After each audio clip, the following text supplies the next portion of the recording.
that that's probably each food. Listen, I love we didn't do crack instructions in your brain. That was our crib house. No crack idea how these drugs work. But you a trap baby, right? How we triggered? How the triggered? Our generation did not do crack. Okay, so let me get it in there then. I'm just saying. So what are you saying? A lot of these situations that people's government, like, just forced to... Wait, hold on. Wait. Moving on. Can y'all just let him finish, though? Like, come on, dude. Yeah, a lot of these situations that these people... Trap, who did the crack? Can you just let him finish, please? A lot of these situations, which side have you been feeding? More importantly, which one are you ready to become?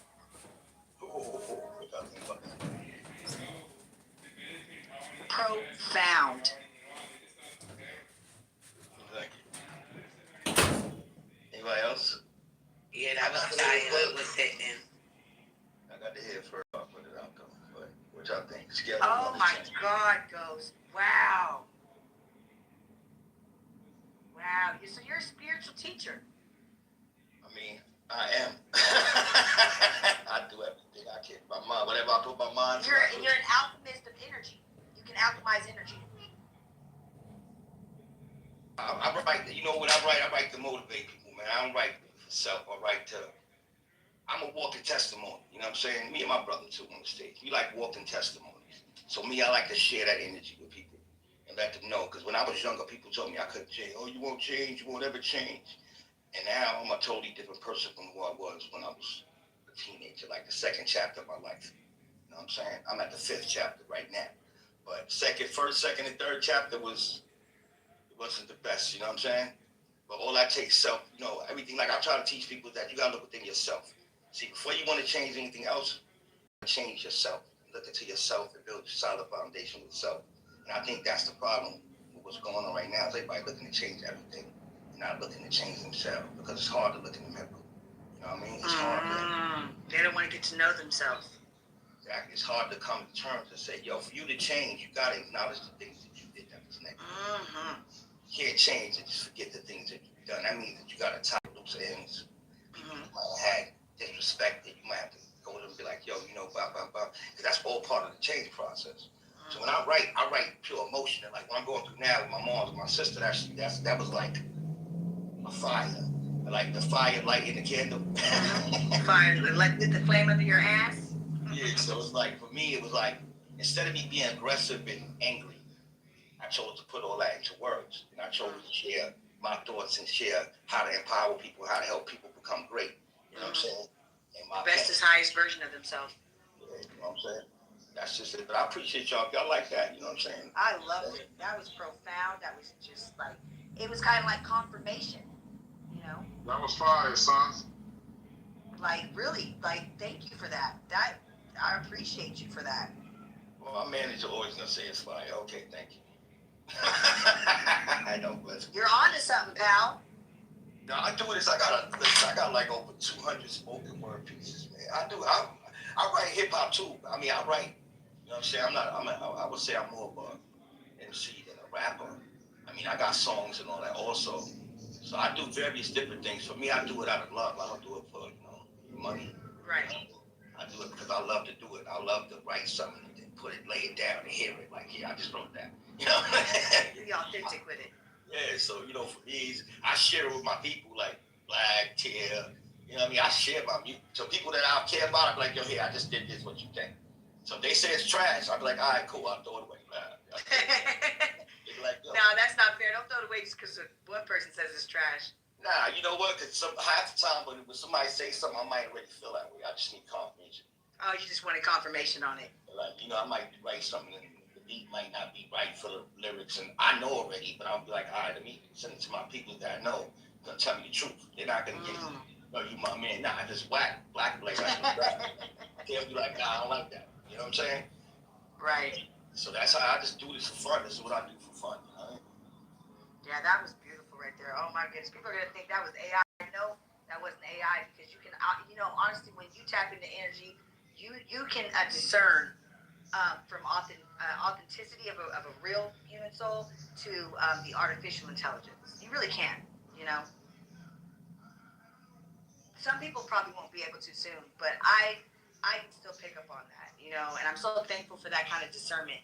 But that comes from being able to read energy, knowing that I'm an antenna and that, you know, I'm constantly picking up everybody's, you know, frequency around me, you know, because life is vibration, thought, and spoken word. Like, even when you think, you emanate a certain kind of a way you vibe, certain kind of frequency you give out. You know, everybody has a signature frequency, you know, just because you can't hear it doesn't mean it's not there.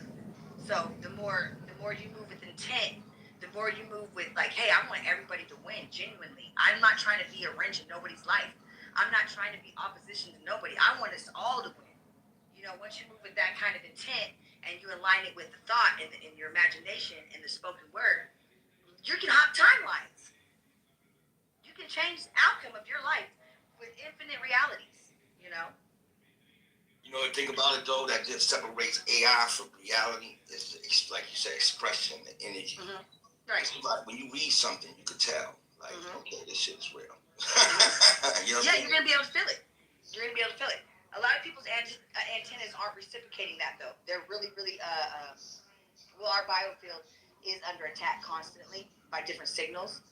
But once you realize that, hey, you are the 5G tower, you are the battery, you are like a part of the source, then you alchemize the negative and you can actually push it back out as positive. So then it doesn't drain you or leave you feeling weak. You can kind of empower yourself with it. You know, you know how they can alchemize certain metals to turn it, because that's what alchemy is all about. It's all about changing something from something, you know. Let me slow down my thoughts. I'm sorry. Nah, you good. You was flowing, y'all. I know, but I gotta, you know, I have to take a breath, because sometimes you can give information overload to people that never heard things like this. So, alchemizing your outcome, just knowing how powerful you are, just as one person. Some people go, I can't change nothing. What can I do? I'm gonna tell you this though, right? I kind of look at us, my team, as like the light in the storm, right? Because me, I look at myself as a reflection of God. There is no in between. I don't believe in religion. I know what I've seen and what happened and what manifested, right? Believing and talking to God. So for me, my thing is, if I'm gonna say something, it gotta be something that people can absorb, take something from it. You know what I mean? Like, it's already proven my style. Like, if you go on TikTok, I'm probably the only person on TikTok that over 500,000 likes. No picture, no personal life, 4,000 followers or whatever. Wow. It's always energy. See, the aura is everything. But see, they have people chasing the wrong things and believing in the wrong things, where they're looking outside themselves, right, for help and change. But change starts with you. You could be a loser on Monday and wake up Tuesday and win it. You know what I'm saying? That's right. Like, every day you reborn like the Christ, right? You go to sleep, right? You wake up. You wake up in the morning with that new breath of life, that new choice. You can either be positive or negative. It's real simple. I could be a nigga today, right? Yeah. And that's the energy that I'm fueling, the energy that I'm manifesting. That's who I'm gonna become for that day. Because the next day I could be like, yo, yesterday I was a fucking asshole. And you ain't lying. It's that simple. So that's how simple life is, right? They give us these like religions. It's like, well, if you do this and if you do that, and if you don't do this, you're gonna burn in hell, and you know all these stories, right? But we don't even know that these stories are real.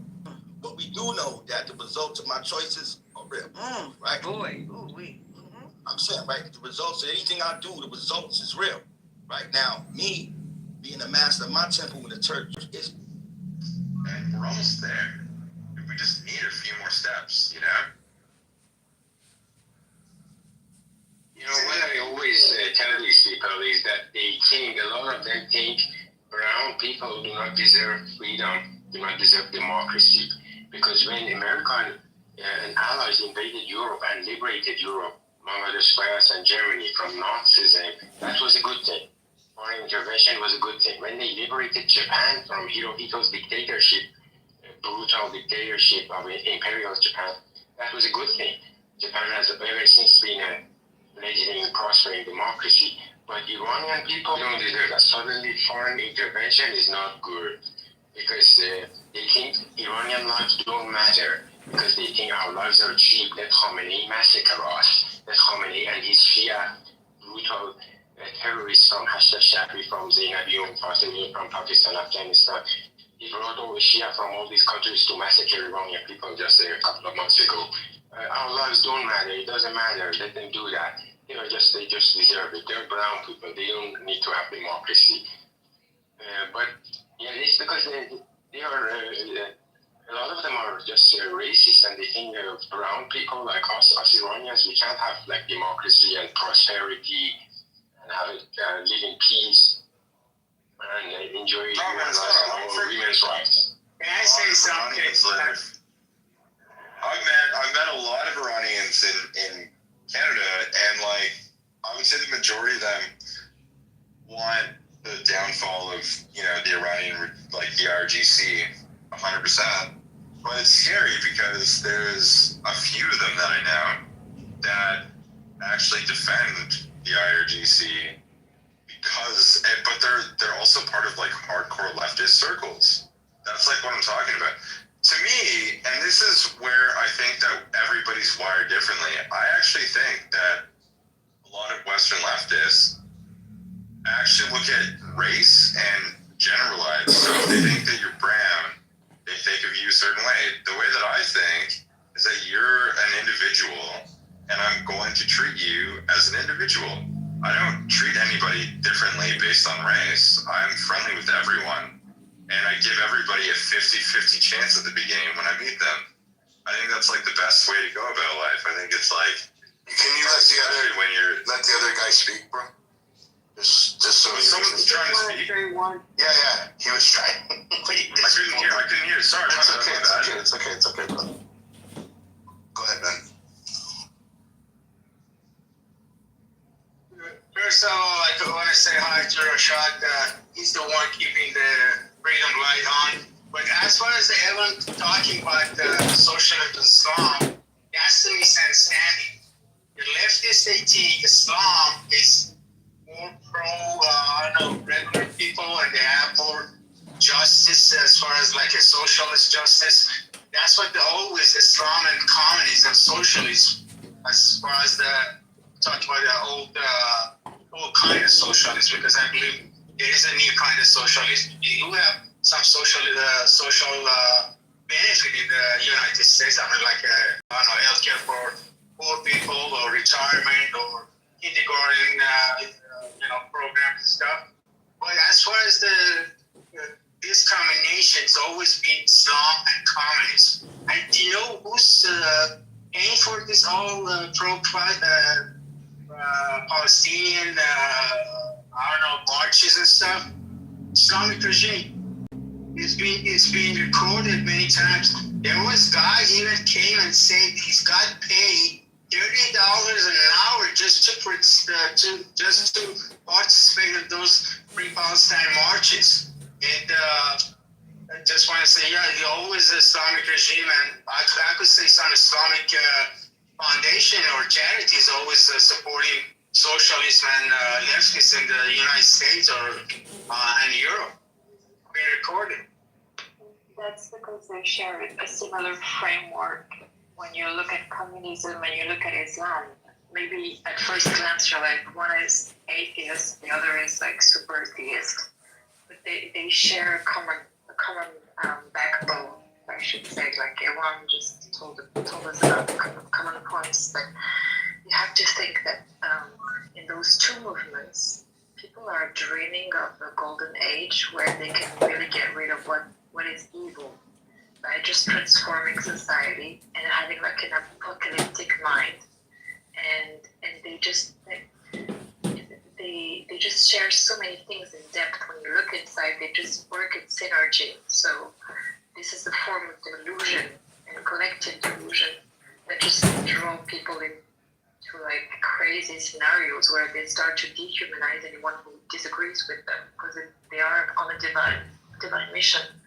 The communists have this supreme principle that they have to apply to just purify this world from inequality, and the Muslims have this illusion of making the whole world Muslim.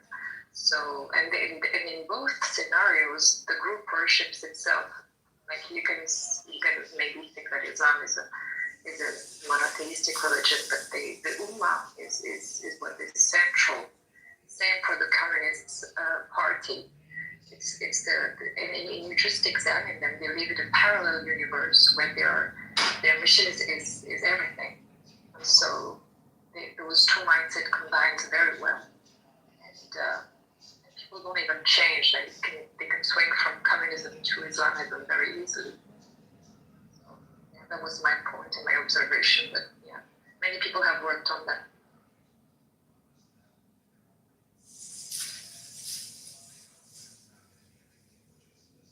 No, but that's what I'm saying is that what we need to call out is not only the people that are just supporting the IRGC directly, but especially in Western countries. And you even have like people calling out in the UK saying this was illegal, this shouldn't have happened. And these are people in parties that literally have open Islamists that are MPs in office now. It's crazy. I can't believe like what I'm seeing in the UK, but it's starting to happen in the US too. You guys have to worry about this stuff. It's gonna become a reality very soon for you. Yeah. Like it's really going to be something that you have to give up certain amounts of principles that you currently hold, where you have this everybody is welcome, everybody's valued equally, but you're gonna have to start saying things like, well, except for, and that's gonna be a really difficult decision to make. But I mean, if you look at Saudi Arabia, if you look at UAE, if you look at like that region of the world that's still it's still Muslim, but they're very, very westernized in, I guess, the right ways. They're telling us right now, you guys have to look at your belief system and change it before you irreparably damage it. Well, and yeah, so I don't think it's like having to drop, like, I know what you're saying, like how liberals think, like, principally that it's wrong, but like, God gave us the gift of discernment and not ignorance, right? So like, to be ignorant and to not do things to better your life, better your family, for peace, love, prosperity, all of that, like, God wants that for us, for everyone. So like, to ignore that and for them to think that they're doing something by not standing up, that's it. They're just, God didn't give us the power of ignorance. He gave us the power of discernment.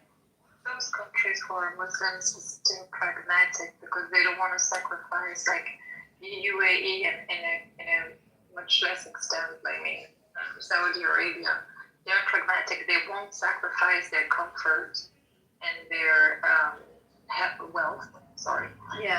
To just like an ideology where you have like some other countries that are very absolute, and we can see that in the Khomeini's basically post-revolution Iran, that these people are very apocalyptic and they're panicking and they have like huge propaganda. They're ready to just starve their own people just to serve a narrative. That is Martin. I think Saudi Arabia is going to the right direction under the, what you call it, MLB. I saw a show, it's very funny. Jennifer Lopez was in Medina or Makkah. He had a show and he used Islamic, what do you call them, picture, like a structure of the Kaaba, which is the holiest structure for Muslim, for a show. I mean, they trying to make a separation from the religion and the power, the government. I think Saudi Arabia, I'm not going to hear defend Saudi Arabia, but I think every country is supposed to defend their interests. But as far as Saudi Arabia, I think they're going to the right direction under the new prince. And I think it's going to be an example for other Arab Gulf. So I'm happy with Saudi Arabia. I think after the maybe and even they have a different ideology or different culture and stuff. They could be friends with the Saudi Arabia, Emirates, Oman, UAE. I don't see no reason, but Saudi Arabia is doing what it's supposed to do. I mean, going to the right direction, investing billions and billions of dollars just to make it different country. It could be kind of Western country, maybe 10, 20 years. You never know. I also think the Crown Prince Bin Salman, Mohammed bin Salman, or he's doing a great job opening up the country to the world and to freedom and civilization. They're making peace with Israel, Abraham Accords. They're doing a great job for a very conservative country. He's opening it up to the world. He's a role model, I think. He has made some mistakes also when he was young with that Khashoggi. Of course, Khashoggi is a radical, dangerous person, but when he came in that manner, was not the best choice. He has made mistakes, but now he's doing a lot of good things. Like my thoughts on the whole changeover with the Middle East and the way things are moving, like just worldwide, is that technology is actually kind of taking a hold in politics. I think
us what's on your mind, Paul.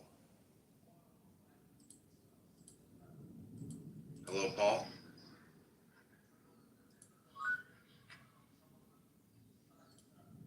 Welcome. Yeah, are you,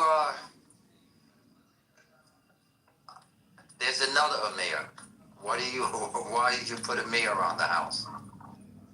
Well, we're here to talk about the Ayatollah, Iran, Israel, the USA, the UK, Paul. What are your feelings on the war? I think the people I ran, like, I see them parading in the street and burning the city down. Oh. Yeah, I think I get too. Yes, Ma. Who else is happy? My mother. Hey, Mom. She's eating ice cream. Ooh, does she have any crushed walnuts, almonds, or syrup? Not all dark chocolate and syrup. Ooh, yummy. She's watching an opera. Which one? That Italian guy that's blind. Oh. Benicelli. Yes. Yes, Ma. PBS. Yeah, so I think let's be patient, but things look good to me. Yeah.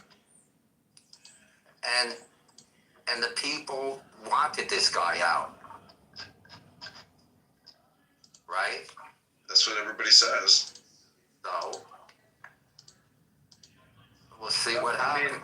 A lot of people wanted Barack Hussein Obama out. A lot of people wanted George Bush out. A lot of people want Trump out, you know? The thing is, it's like a global chess game, you know, and Trump made the first strike. But he also said that Iran believes we're evil. And also, Iran killed more American soldiers, I heard, than any other country. Is that true? I looked at AI. You know who you really have to talk to is somebody who was over there, because this AI bullshit, it just does a scrape of the internet, and the internet is full of bullshit. So you have to actually talk to somebody who was in Iraq or Afghanistan to give you decent numbers on how many died. I know it's at least, you know, a certain number, but when I looked into it, it wasn't as high as I thought it would be.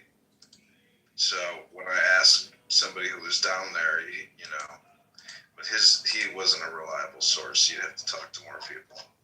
Well, News Nation reporter says it's true. And a four-star retired general, he said he didn't say it wasn't true. So I'm just saying, I know it's true. I just don't know the real number. Could be 100. It could be 2,000. But our casualties are 15,000 KIA, I believe, and then huge, tens and tens of thousands of significant injuries. So, but it's neither here nor there. That's all water under the bridge. Because they killed the Ayatollah and they killed the former president, Ahmadinejad, which is... Yeah, I heard somebody got killed, yeah. Yeah, they killed a lot of people. If you go on AIPAC's Instagram, they're gloating about it. Gloating. I'm like, holy fuck. Like, dude, you're supposed to be a professional political organization, not like an assassination organization, but holy shit. But I feel for them to do that on the first day, they must have knew that he was going there, you know? Or was it just luck? You know? No, it's never luck. It's highly organized. Because they took the Venezuelan guy, right? And no problem, right? Yeah. That was in and out, right? People were speculating that they're using him as blackmail, or they're like using him in some ways because like Hezbollah, northern Israel hasn't struck Israel yet, so they're wondering like how did they get Hezbollah not to launch their rockets? Yeah. But some people say that they're just like so weakened, and Israel has been smashing them for many weeks now. And when they did the pager attack, they took out some of the upper echelon of Hezbollah. Yeah. And Iran is bombing other countries. Yeah. It's a Sunni Shia war. It's like a Muslim civil war, and the Saudis want to get rid of the Iranian leadership. And Israel, Saudi Arabia, everybody. Iran doesn't have enough friends. All they got is their proxies. They're standing all alone. So their time has come, The revolution has been re-revolutionized. But who's going to take over now in Iran? It'll be like a coalition government, but I heard that Pahlavi is, because, Pahlavi is, it's all politics. So, like, Pahlavi is highly politically organized. It's not about his status as crown prince. Like, that's irrelevant. Like, it's all political. Welcome, Danny. Is he from Saudi Arabia? No, he's the former Shah, the former king's son. Oh, okay. Yeah, the guy that got taken out, his son is going to come back and say, "We're back, baby." What kind of person is he?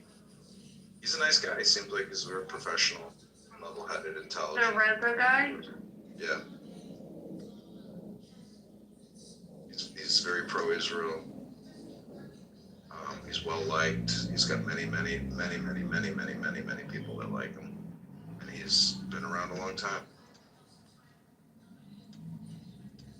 I was in a room where it seemed like a couple, one Iranian and one that was in the Middle East, they didn't like him. Yeah, he's got a lot of haters because he's considered like a Western puppet by these people. They don't judge the person, they judge the person's environment. I mean, he says a lot of stuff that people aren't going to like, because they're anti-American. But the thing is, people, like, if you go to Salavi's room, she says, there's evil on all sides, so it's evil fighting evil. And it's like, oh, well, if you think it's evil fighting evil, well, isn't that evil destroying itself? So, some people have absolutely no spine. They can't take a side. They have no independent thought. They're not willing to, they're not even willing to sit in the middle because technically they're leftists, they're communist socialists who are fascists in essence, and they're more than happy to have the control themselves. And they think they know better, but when you ask them, what would you do for we the people, they don't even have 1 to 3 responses on what they'd actually do. It's like a generalized, blob of a response, nothing specific. So they're like anarchists in essence. And they're one step away from calling for terrorism. That's how close they are.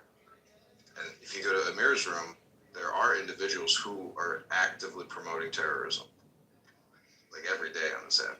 It's crazy. There's one guy, I forget his name. I think he said he's Chinese. I think he's against terrorists.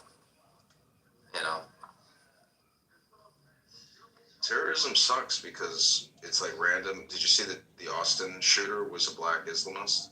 I just heard the beginning. They say what he was. Yeah, they identified him. He's a black Muslim. He was wearing a shirt that says "I am Allah's slave" or something. And there's others out there now. Yeah, there will be copycat killers because the mind virus is real and people are on a short fuse now.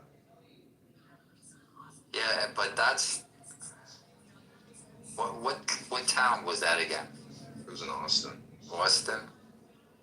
I think there's less police, less security over there, right? No, they got sheriff. That's the fucking West, dude. They got fucking cowboy sheriffs over there. Well, I never been there, so. Oh man, yeah. Go to the West. They got real cowboys out there.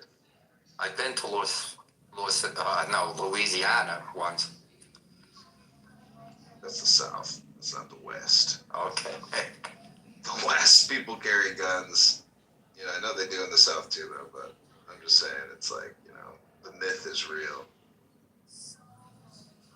I've been to Bush Airport once. That's about it. Yeah, I've been to Hillary Clinton, Bill Clinton's airport in Little Rock, and I said to the taxi driver, I said, don't you hate Bill Clinton and Hillary? Don't you think they're like scum? And boy, did he get pissed. He was like, scum? Motherfucker, they built this town. We didn't have nothing before Bill Clinton. I was like, holy shit. So some people's enemies are some people's heroes. Yeah, I hope the best, and put it this way, I'm optimistic. Yeah, I'm optimistic. I'm not pessimistic. I mean, if this was a protracted war, which I don't think it will be, because once you kill a spiritual leader, you kill the spirit. Like, there's nobody for these people. Like, they're not gonna rally behind an imagination. They're gonna, like, a human being is the cause in many situations. And you know, the Ayatollah, I guess, without that like type of spiritual leadership, there's no more leadership. And when you don't have a brain anymore, you know, the organism cannot function. So that taking him out and taking out even Ahmadinejad is so lucky, because it's like dropping a nuclear bomb to save hundreds of thousands of lives. And they didn't have to drop the nuclear bomb, so it's like, wow. But Iran people could have can overturn too, right? Like we did, right? I can't say the word. They could fight for their freedom too, right? Yeah, Trump is calling for them to rise up, and he was saying, now is your opportunity to take control of the government. It's yours. You know? Yeah, and I saw them burning a city down. They had torches. Yeah. And then they were in a park or place where they were all had hands up and jumping around. Yeah, they're tearing down all the statues. A circle, yeah. Yeah, this is their Arab or Spring Revolution that they never had. It's gonna be crazy. It's just beginning. Like, it's gonna take a while. But a lot of people say, what I hear, that it's gonna turn around again in 10, 20 years. They're gonna have the same thing. Yeah, it's possible, but it doesn't matter. It's like a big event, so there's no point in like thinking about what 20 years from now is, because the now is all important, and really the future is a compression into the now. So that'll be somebody else's problem. You know, I mean, we'll be alive maybe, but I'm just saying. Well, I you would could say they're cyclical, but look at the consistency. Like the Iranian regime, that's their history. You know, they'll have a new history, and then they'll have a new history. Like, that's that's history. It's just new.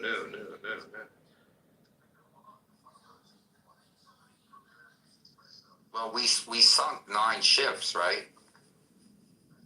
The Iranian ships? Yes. I didn't see it. I haven't. Yes, that's what they said. Yeah, I heard they were going to have to attack their navy. And Trump said he could do more. Like, destroy more ships? Yes. He said they'll be in the ocean, deep in the ocean.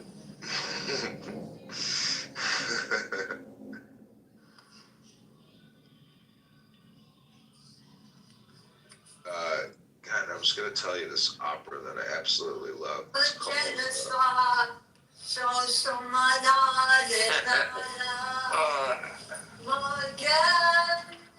I'm going to the kitchen. Yeah, the opera, you saying? Yeah, it's called, I'll think of it. It's in the back of my head, I always forget it. But it's fun to watch. Yeah, this is all Italian. Yeah, I want to say this one is Italian as well. Can't think of his name. That's okay.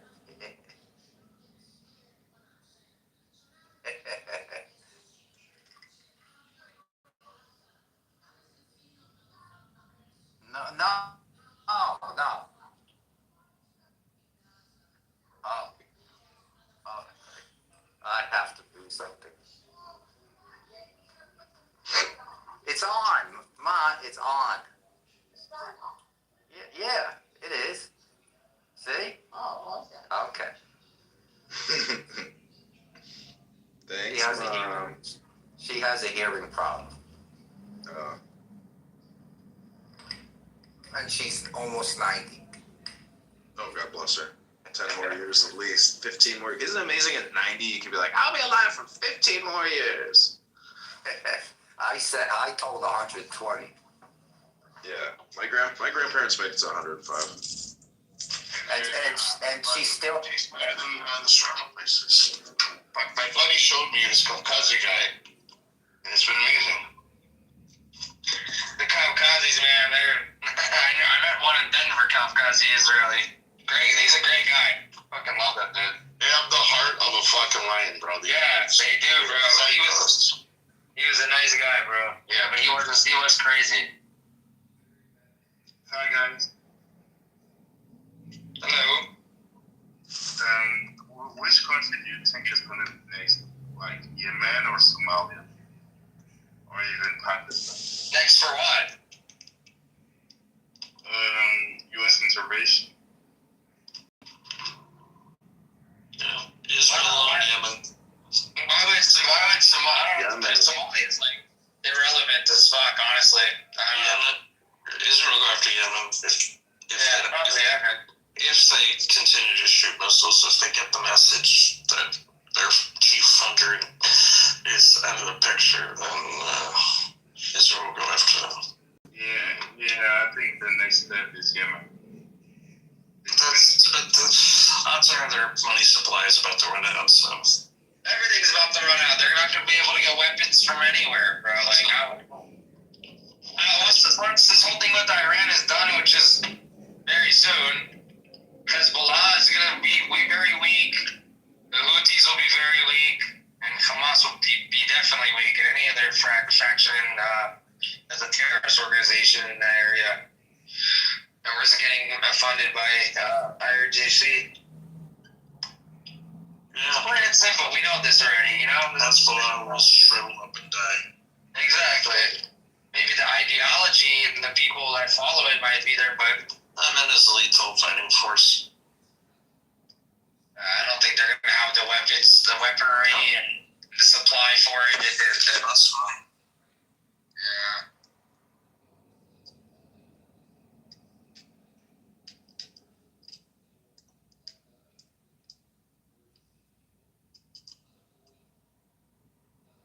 The real question is will the Persian people do fucking anything there? And once the targets are taken out, you know, something significant happen on the ground, because shit needs to happen on the ground. You can't do everything from there.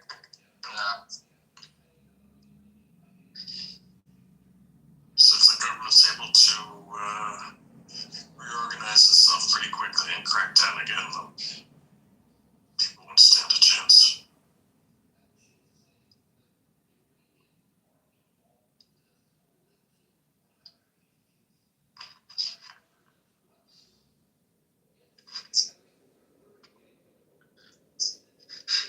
They could have killed his ass in fucking June, honestly. I don't know why they waited this long. I don't know why they gave it. Apparently they pulled a trick and they killed it. So I got them to all meet together again. Like, why did they fall for this shit? Just I don't know. I don't know. It's reading up in a couple different news sources. Who knows? Like they were like, I think there were 7 or 8. One of them was probably leaking information. I'm sure there is something like that, and that's why they decided to today, you know, or yesterday, whatever, 2 days ago, to do it. But they had the same information in June, is the point that I was trying to make, because even Trump said that. He said we could have we knew exactly where he was at, and we could have taken him out. And they decided not to do it. I don't know why, but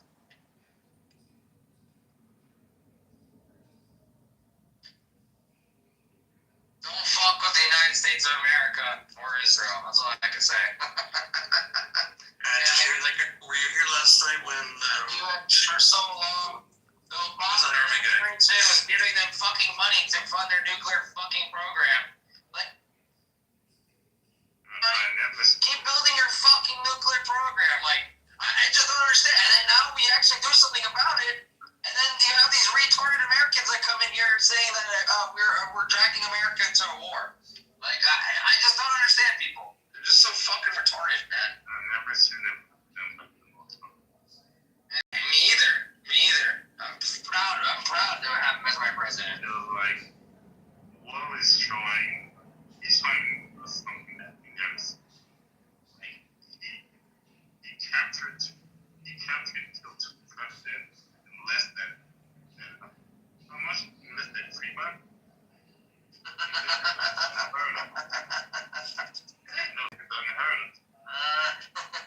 It just shows the world don't fuck with America because America has the long arm and it can reach anywhere in the world.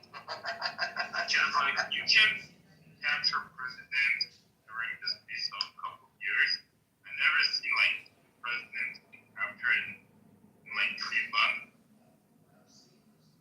In Yemen, I don't think anybody historical moment. This Trump will go down as the greatest president in the United States history, no matter how many haters he has. And you know, having haters actually makes you even more of a great president, I think. You know, so because people only hate on success. That's what people hate on. If you've realized that, right? People hate on success.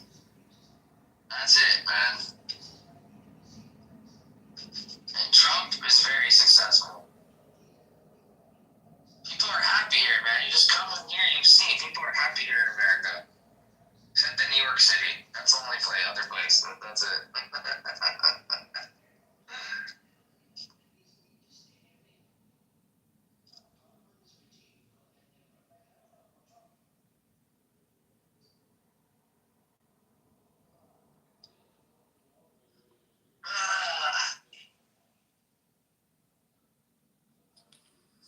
So UK's involved too? It's going to these rockets, the military, my strong and mighty military to fight the IRGC. I'm very happy.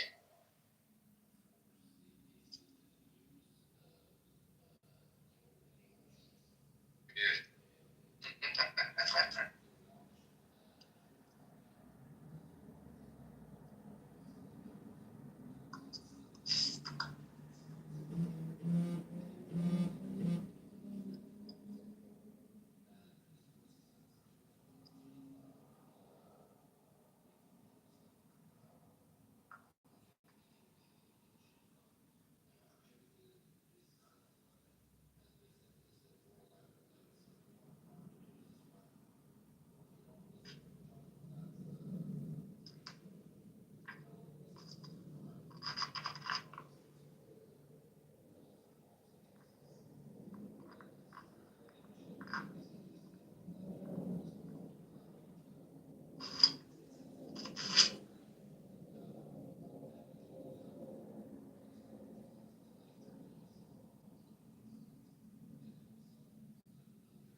Is that what you drink to stay up on Clubhouse all night?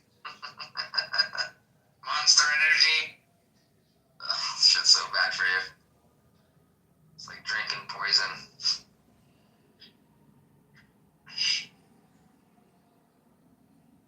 I haven't seen her in a while. She decided to come back on Clubhouse when something significant happened. What's going on in your rooms over there? You guys are sad? What's happening? You guys don't fuck with America or Israel, that's one thing. I'd be so scared.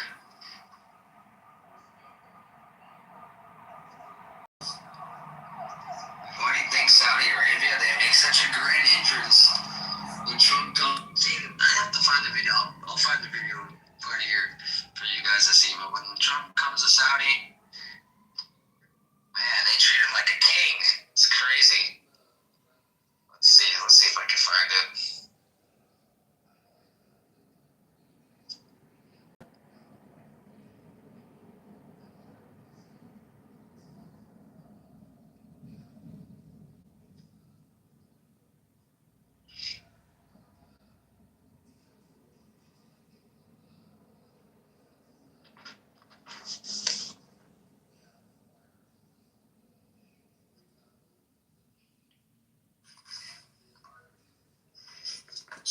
somebody, strength, joy. Give us some strength.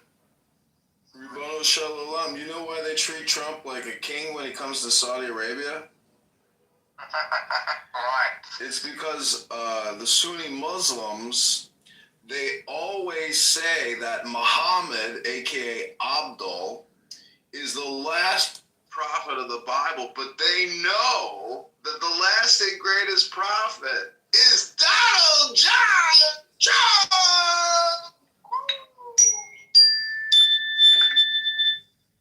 Donald John Trump, the last and greatest prophet of Islam. He's had more impact on Islam than any other prophet of recent history, and he has superseded Muhammad Abdul because obviously he's the greatest prophet in Islam since Muhammad Abdul. So it couldn't possibly be Muhammad Abdul if he was the last and the greatest. Now we have the true, the real, the bona fide last and greatest prophet of Islam, Donald John Trump, Ribbono Shalom. Thank you. Stop making fun of my religion and my prophet. Stop it. Okay, stop making fun of Donald Trump 24/7. Get the Donald John Trump derangement syndrome out of your head, and then we'll talk.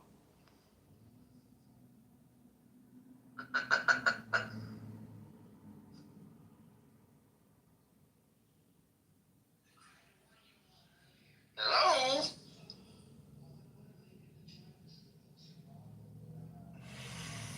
Snew doesn't want to come? Come on, no, New Wall. Why'd you leave?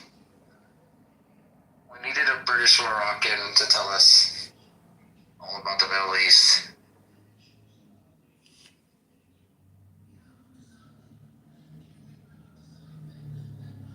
The Middle East is like a continent. So, The Middle East is like a continent? Yeah. why is it like a Which continent? continent?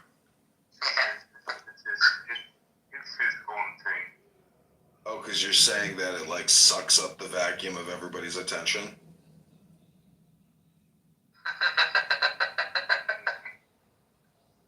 Yes, that's what he's saying. Yeah. Because nobody sits here and thinks about all the horrible things that go on in Africa every single day throughout that entire continent, right? Like, you know why? It's because nobody cares about Africa. But people care about the Holy Land, or they care about, this thing called the Middle East. You know why? Because of all that sweet light crude that comes out of the oil that just bubbles up. That beautiful, sticky substance.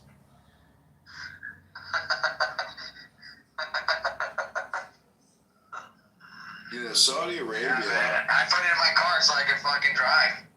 I need that shit. If you go to Celavi's room right now, she got a room open called "They're All Evil." Both sides are evil, and it's people like that who are really the real fascists. They are just unwilling to admit it. They can't have a conversation about it. But if they can't pick a side and they can't even sit peacefully in the middle, well, the truth is they wish they were in charge. But when you ask them, what would you do for we the people? They don't even have a response. So what we're actually dealing with is low IQ people frustrated that they're not intelligent enough to have an opinion that's accurate.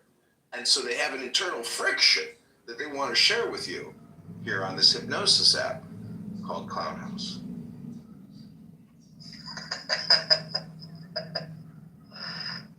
Oh, man.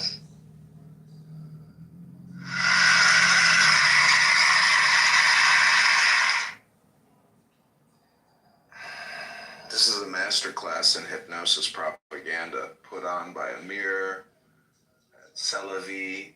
She screamed at me. How dare you use my voice and my image without my express written permission? I'll kill you. And I was like, Jesus, take it easy, Celavi. You sound like a fascist. You sound violent. I didn't give you fucking permission to use my fucking image. I did not consent to this. Well, Celavi, you're in a public space all the time, non-stop. I mean, have a little compassion on the content creators. Some of us are trying to be productive capitalists over here and turn you into a product. Ribbono Shalom. Bro, I that account where she said she's a public figure. So that's out the window. Listen, anybody on here is a public figure. If you think that somehow your consent is required not to be recorded, well, grow up. You know, I hate to break the bad news to you, but you are in a public space. It's recorded or unrecorded, it just doesn't matter. You're here publicly speaking, and you can be, you can't conceal your identity when you put all these markers in your profile about who you are. So, grow up. Like, the thing is, they're unwilling to admit that they actually want to be surprised, because that's what everybody likes, is the surprise. Like, oh, like, maybe not all the way, but I'm just saying that there's a lot of immature people who, demand that their opinion is the accepted opinion, and it's ridiculous. Grow up. If you want to sue somebody, you better have the money to sue them, and you have to look at it as a strategic decision. What's my ROI on this lawfare? And that's really the way law works. There's ROI, and there's huge mega law firms with billions of assets, and they made strategic decisions on how they want to invest their money in the law. And sometimes it pays off, sometimes it doesn't.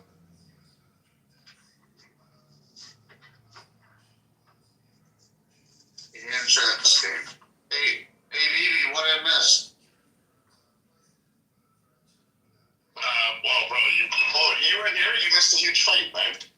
John Kitover jumped through the screen, punched out a fucking guy. The police came, ambulance, they took somebody away. It was like a brawl in there. Damn. My friend got in a fist fight with the duck, and I got two pet ducks. And I know. I've seen the pictures. Yeah, he got a fist and he lost. I got to take care of him. Now we just been here, man. Just keeping the room going, trying to give people positive vibes, and that's it.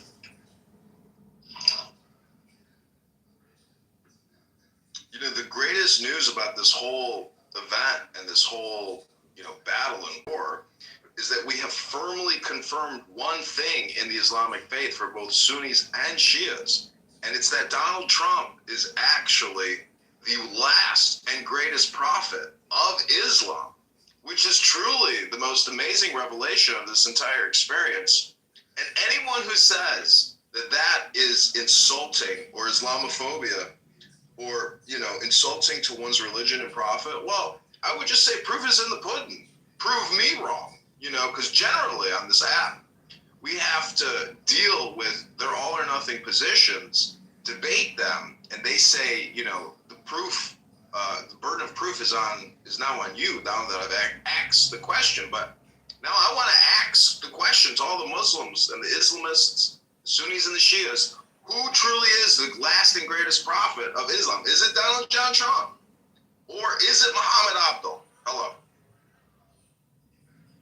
Well, Frank, I would be careful with that. The reason why I say that is because by putting it that way, if you look, I'm only talking on this, if you look at the talk before the second coming of Jesus Christ, it talks about the Antichrist that will come before, claiming and unifying the Muslims, unifying the Judaism, and unifying Christianity before completely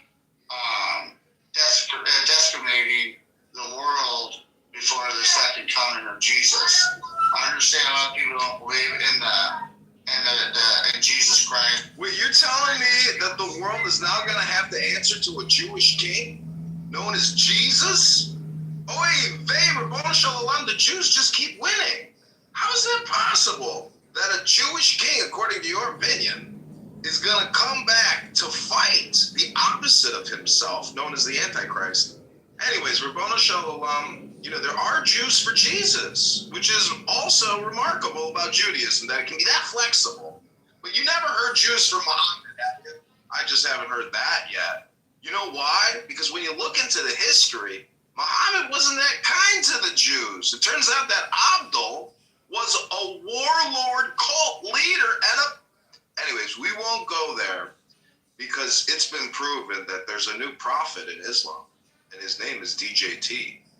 And if you've got DJT TDS, well, Rabbano Shalom, you can finally get past it if you are spiritual, if you are religious, because it's obvious now that the greatest and last prophet of Islam is Donald John Trump. Just look at MBS, the king, the crown prince of Saudi Arabia, the largest Islamic kingdom on the planet.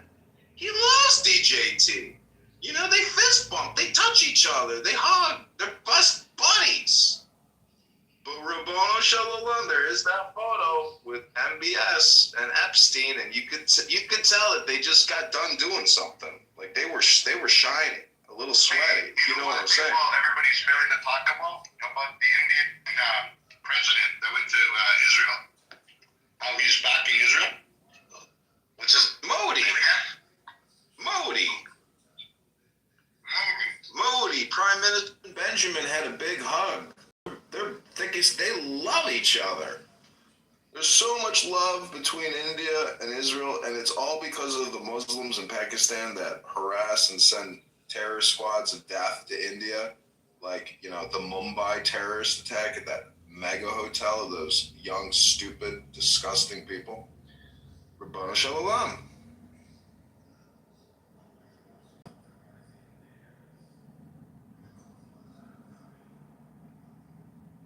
Uwin, I heard you say that you think there's going to be a reverse migration of all these people. I know, you know, you're living in a country that's been completely taken over by Islamists, but Rabbana Shalom, what do you think will be the catalyst in this return flight home, these return flight homes? Will the government put together a program to actually pay to remigrate, to denaturalize, and to send back and to strip the citizenship of all these Islamists?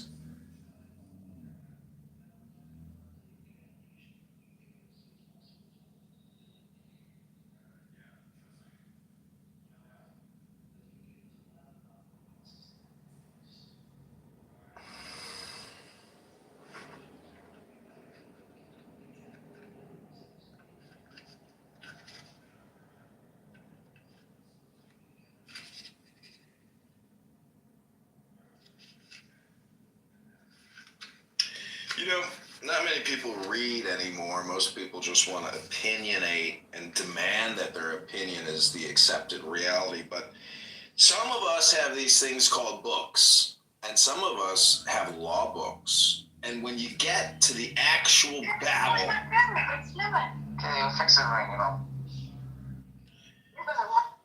when you get to the, you know, to the actual conflict, and then you have to go to court, some of us still believe that the law, or, you know, what's written down is important. Now, I know we have these things called oral arguments, but the truth of the matter is there's a final written report that individuals in the future reference. They don't really hear the oral arguments, but they read what's written down in the final transcript. And this final transcript that I'm about to read to you is really a charter. And every program or project has what's known as a charter. And this is what Section 8 of the Constitution says. It says, Congress shall have the power to declare war, grant letters of marque and reprisal, and make rules concerning captures on land and on water and in the sky. But that power is vested to the Congress in Section 8. So, you know, I'd like to keep asking people, is it constitutional what we're doing? Is it within the letters of the law? Because I know there's a lot of conspiracy theories. You know, Frank, if you talk about the law, you know that's based on the interpretation of the law. And the person debating or defending the law has presented an interpretation of how the law should be. Well, there is this thing called the law, but then there is also this thing called human action. And if you look at Napoleon, who was not an emperor, but somehow became the emperor. I'm just wondering, what is law and what is experience? Because a lot of people on this app, if you ask them, do you like Thanksgiving? They will say yes, but they will say but. And when they get into the buts, it almost ruins the question. Do you like Thanksgiving? Because apparently you don't like Thanksgiving because of all your buts. So I'm just saying that, if I were to ask, what is a woman? Many people on this app actually couldn't tell you what a woman is. They would say there is a difference between sex and gender. And so we have a lot of deluded people that actually can't identify what is a cock and what is a pussy. And so the men and the women on this app that are incapable of actually telling you who has a cock and who has a pussy, these people are not just pussies and they're not stupid, but they are fools. And there are so many fools that when you add them all up, you figure out that they're stupid. And when you're dealing with stupid people, and it's like banging your head against the wall, it can't end well for you, the individual communicating with a wall and banging your head into it, which is the definition of stupid. And if you keep repeating that process, as you know, if you get the same result, it's the definition of insanity. And so if you want to deal with sane people, you have to deal with people who will not slam your head into a wall. And this app and these rooms and these individuals, they've been going for 24, 48, 72 hours, and they will continue to go 24. So I'm just loving it from a perspective of a filmmaker, a director, a producer, and a content creator. So in summation, I just want to say that super stimulus is everywhere, but it's up to you to indulge or to just observe passively the super stimulus that gets projected out of the mouths of what we have confirmed are stupid people. This is strength, and strength is the law. Law ultimately, that's what I'm saying, like strength supersedes law, because if you can transcend the law, it would have to take surely, truly, a tremendous amount of strength to supersede the law. And if you can do it intelligently, and not get in trouble for it, because there's innocent victims, I saw a video of a hand, and this guy just kept flopping this little hand, and yikes, late-term abortion. My, oh, my. My, oh, my, oh, my. So, in summation, the passing of the Ayatollah Khomeini and Ahmadinejad are truly just leftist late-term abortions. And when we look at it from that perspective, I think we can actually argue successfully that this is not a military intervention. This is a Democrat, liberal, leftist, socialist, populist, Marxist, communist, late-term abortion through a different intervention or a different methodology, technologically. We didn't have to use the Da Vinci machine to go into the uterus, to dissect, chop up, back up, liquefy, and put into an oil barrel to put into a storage container. We did it with an F-16 and an A-3, B-3, C-17, 10,000 bomber made out of Raytheon and General Dynamics. Ribono Shalom. These are actually just late-term abortion tools that we have at our disposal. And, 3,000 babies or 2,000 babies a day at Planned Parenthood, or maybe, 300 over here or 600. These are all just late-term abortion tools to solve a problem we call life. Ribono Shalom.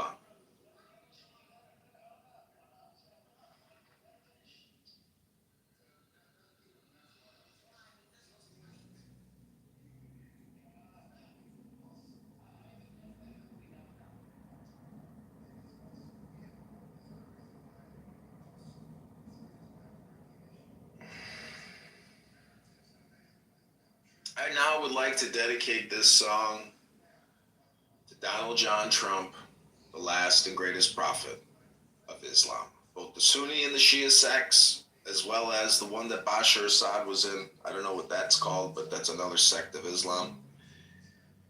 Ribono Shel Olam.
Ayatollah's funeral is going to look like, because he's going to have a big funeral. They're going to march that body down the street and have the biggest cry fest on video you've ever seen. I've already seen the videos of the crying Muslims all around the world putting out these, crybaby videos for the Ayatollah.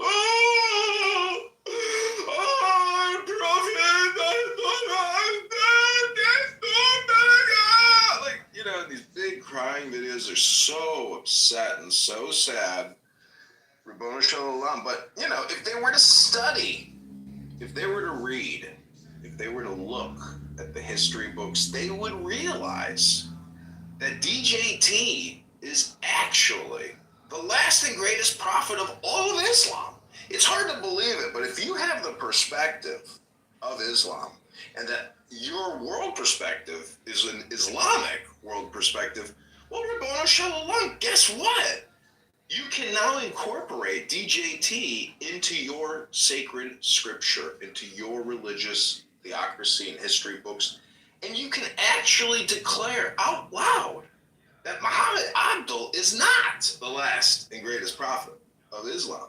And the entire Muslim community throughout the whole world can actually admit that DJT is the new and the greatest and the best and the most wonderful and the most glorious new prophet of Islam. Think about it. Consider it. Roll it around in your head and contemplate. Could it be possible? Could it be possible? Is it possible that DJT, Donald John Trump, could actually be the newest and the greatest and the most glorious of all the Islamic and Muslim prophets of all time? Oh my gosh, I can't believe it. But it could be real, right? Maybe it's more real than your imagination, because it is real. And he's alive. And he's sitting at Mar-a-Lago right now, watching a wedding, looking at his grandkids. Oh my God, or maybe he's getting an update from Ratcliffe at the CIA. Maybe Marco's whispering something to him, saying, "Hey, Don, Mr. President, oh my God, you won't believe the news out of Tehran." What is it, Marco? "Mr. President, we've taken out the entire executive command of the entire IRGC. Oh. Well, what are the Muslims saying about me? They're saying you're the new prophet of Islam. Greater than Muhammad Abdul." Really? Why are they saying that? And they're saying because the Muslims respect strength. The Islamists around the world respect strength. And they are taking joy in the new prophet of Islam, DJT. This has been a Strength Joy Incorporated production. I do not authorize anyone to record me in any way, shape, or form, or transmit digitally this message I have given to you. As a result, if you do record me and I didn't give you consent, I will sue you. I will sue you into oblivion. And you will waste all your energy and all your time defending my lawsuit for recording me without my consent. And in closing, this communication hypnosis has been brought to you by the United States government and Donald John Trump, the last and the greatest and the most glorious prophet of Islam. And Christianity, for that matter. Fuck it. Judaism too, right? He's got Jewish grandkids. Rabbono Shalom.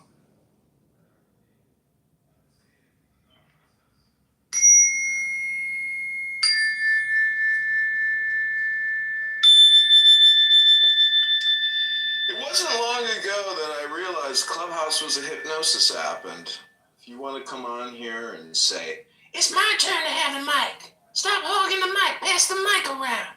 And then somebody wants to pontificate and give their little Toastmaster speech, well, give them the grace to exhibit what we call stupidity. It's okay. You don't have my consent to record me, and I will sue you into oblivion for recording me talking about nothing. But you know it's all comedy. You know it's all performative. And you know it's all projection all the time.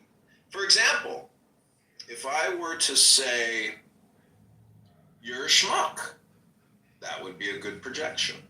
Because I am a schmuck, right? Or if I were to say, "You a faggot N-word," now that wouldn't be an accurate projection. I was a gay African-American homosexual screaming at somebody, "You F-word N-word." That might be a more accurate projection. See, projection is actually superstimulus, if you think about it. Because outlandish, vulgar, profane communication is by definition superstimulus. Superstimulus is essentially bigger, better, badder than the previous stimulus. It supersedes. So if I had huge tits and a great ass and everybody wanted to F me, well, I would be a walking superstimulus. I was at the beach the other day and I saw a trans man or a trans woman. I'm not sure how it worked specifically. But this man had a massive set of fake tits. And I wasn't aroused. But I was aroused in the sense I said, "Oh, look at those tits!" And then I realized it was a man with tits and a beard. A bearded, titted woman. But it wasn't a woman, it was a man. And so, when you ask some people what is a woman, or what is a man, or what is Clubhouse, or what is a cell phone, it turns out that it's not a circuit board with a gold backing and a super semiconductor chip manufactured by a little China hand in Taiwan. It is actually a hypnosis. It is actually an experience.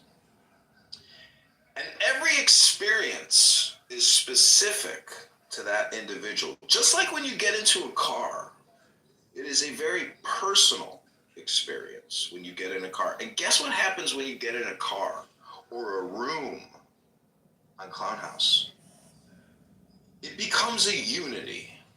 You and the room are one, just in the same way that you and your car are one. Or if you were to get on a horse and be an expert horseman or a horsewoman, you and your horse are one. Galloping through the fields, jumping over boulders, you and your horse are one. Just like this room and you are one. So it's important to know that whenever you go into a room, if you're in a room with Amir or Prince or Mikhail and they're talking endlessly about nothing, you have become one with them. And if you want to merge or be in a state of oneness with what you might call stupid people. Be careful, because you may become infected with a stupid mind virus. But there is good news, my fellow doctors. If you have a patient who becomes infected with a mind virus, well, guess what? You can reprogram your patients. You can reprogram their health situation for maximum success by dehypnotizing them or rehypnotizing them, simply by communicating with them, if you so choose.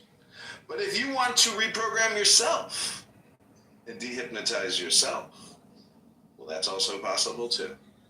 All you have to do is do this amazing thing called read a book. Maybe read it out loud so you actually hear it. Because many times when you read a book silently, you actually aren't reading something else. But if you speak out loud and you hear it and you record it and then you listen to it again, well, maybe, just maybe, you will become more intelligent. Because guess what happens when you spend all your time listening to people on Clubhouse? You cannot become more intelligent. You have to read books. You have to get away from Clownhouse. And you actually have to go to sources of information and read those books. And guess what happens? You become intelligent. And if you spend all your time on Clubhouse and never reading any books, you will never become intelligent. It is impossible. Because all you do, it's like reading a book here. If you just listen, it's an audiobook. This app is actually just a pre-recorded audiobook. I don't even think a lot of the people speaking are even alive. I think they're just AI chatbots sent from stupid AI Incorporated, aka the U.S. education system of babysitting. In fact, if they wanted to cut the federal and the state education budgets, we could save $100 trillion a year just by saying, go to the library, everybody. Stop listening to all these stupid people talking all the time, aka your teacher, a member in the teachers union who is so TDS and absolutely doesn't care about the fiscal crisis. They just want to get their pension payment and get their monthly salary. And don't forget, healthcare is a human right. Medicare, Medicaid is a human right. And without it, we'd have revolution. But it turns out that there are hundreds of billions of dollars a year being billed by fraud, by foreign agents engaged in Medicare fraud, Medicaid fraud, advanced criminal networks that span the globe, ripping us off from Cuba to Russia. Oh, look who it is. Hi. Hello, Em. How are you? I'm good. I'm sitting here doing a long-form hypnosis. How are you doing? I'm fine, thanks. You know, I was in Chillism listening to Concrete, and I think he was out on a walk or at a work site or something, and it's just so funny to listen to people who want to do this like lofty dictation on this app, and then you realize basically they don't even care what the topic is or what the conversation is about. They want to go for like long periods of time doing this like lofty communication, and I was just laughing because I'm like, you know what? I'm going to try that. And so what you just heard was me doing like, you know, imaginative communication for the sake of just communicating, like pontificating, knowing that what I'm saying is actually hypnosis, and I hope it's funny, and I hope it's intelligent, and it's like a way to use words you've never heard before, and then you're like agreeing with it. You're like, how am I agreeing with this? Or I'm laughing. So that's my contribution. It's proprietary. It's copyright, trademark. You can't record me without my express written consent and permission, or I will sue you into oblivion.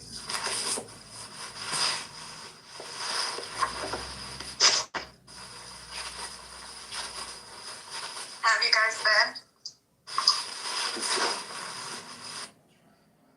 I'm good. I got a sty in my eye, though. I went to the gym. I had a workout. Yeah, I didn't take a shower that day. I fell asleep, and then I woke up with a sty in my eye because I didn't take a shower after, you know, getting a schwitz. I think that's it. Yeah, you need to wash your hands.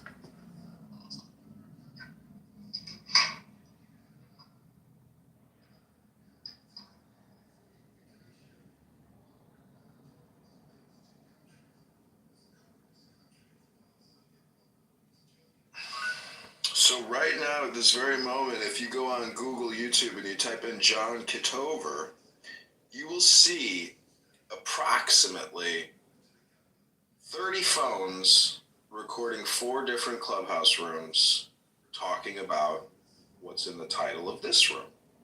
But what I just said, I think is very true. Is if you spend all your time here listening and talking, you can never become more intelligent, because I have proven that if I can offload listening to these people, but still record them, and then go back to my books and actually read, I become more intelligent.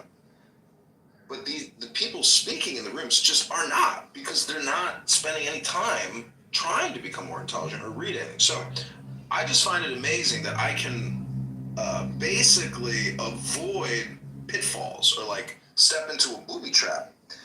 And I try to set up booby traps for other boobies to profit from these boobies, and in the process become more intelligent myself. So on the in the future, when my intelligence is needed, I will have built up a huge reservoir of intelligence.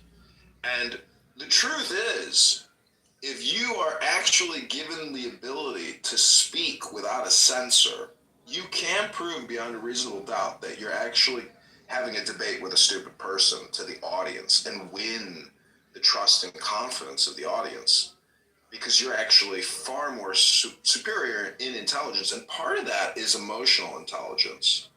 And if you want to have a debate where it gets judged and an audience gives it a score or a winner, if you can gaslight that other person into extreme anger, the audience hates that, rejects that, and lowers the score of that speaker. So part of winning a debate is showing that that person is stupid because they don't actually have emotional intelligence, that they are easily gaslit by what the other opposing speaker is saying. And you can do the same thing in court. You can win trials by getting the opposing counsel to lose their shit, because the judge hates that. But if you get the judge pissed off, well, now you're fucked. You will not win. So it's all about dynamic, or relative position, or what Einstein calls the theory of relativity, or what you might call gravity. And the gravity of the situation is that DJT is the new, the greatest, and the most glorious prophet of Islam, with the blessings of the royal Saudi kingdom, to the dismay of the Shias. You know, this is a Shia-Sunni conflict just as much as it is a Jewish or an American or a British, like everybody's got their fingers in that pie because of that oil. The Chinese, the Russians, and who suffers the most? Your local abuela living in a condo funded by IRGC terror money. And then, oh my God, grandmother's house blew up. JT dropped a JDAM next door to a terrorist cache of weapons. And the next thing you know, a black extremist, Muslim Islamist here in America wears a t-shirt in Austin, Texas that says, "I am Allah's slave," and then kills a couple innocent people who were just out having a dinner. You know, and wants to get attention for himself. I mean, occasionally the water filtration system lets a turd get through, or a tampon.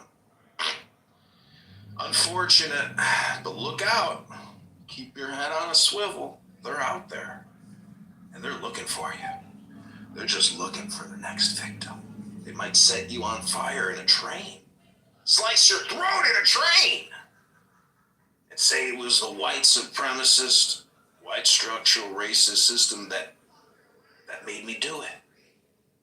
And it I was just going to suggest that you go read to children at a school, but I take it back.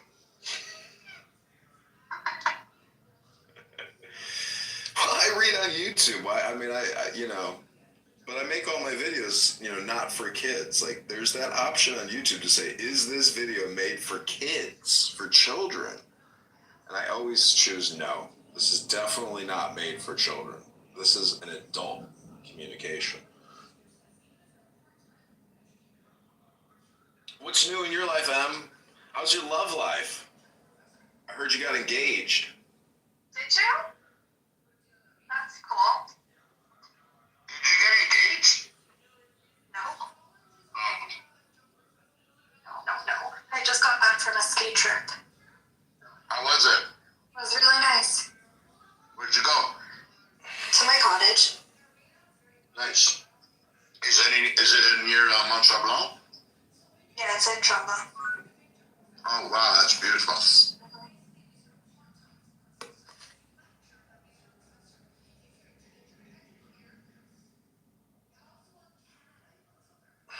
I've seen advertisements for these, like, Snowboard? No, just ski. I've been skiing since 2.5, so I don't know how to, it's too hard for me to switch over. oh, you can do it. I saw they have skis now that are just like boots with like mini skis on them. They look pretty cool. I don't know if you have as much control, but these guys seem to have like a lot of control. Like mini blades? It's literally just the boot with like a perfectly fit blade on it. You know, it doesn't extend really past the boot tips. It sounds like a skate. They're skis, but like the base of the boot is an actual ski. Like they're new. I assume they're new. I saw an ad for it like on, you know, Instagram. Yeah, no, I don't know what those are. I've never seen them. I know that they banned mini blades because my dad used to do that. They banned it? Why would they ban it? I don't know. I think that you don't have as much control. Like they go super fast. Oh, I see. I don't know if it's banned everywhere, but it is banned in Canada. Oh, they're trying to prevent injury. People getting hit and stuff. I've seen people get seriously injured skiing. I mean, people die, you know, regularly skiing. I just had a kid come into the hospital and he's paraplegic now from a ski accident. Oh my god. Serious? Yeah. What did he hit?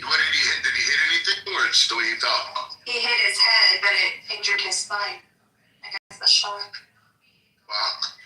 Yeah. Sucks. And he was a good skier too, like crazy. It makes me think back, like when I learned to ski when I was younger, like nobody wore helmets. Like how crazy is that? It says a lot.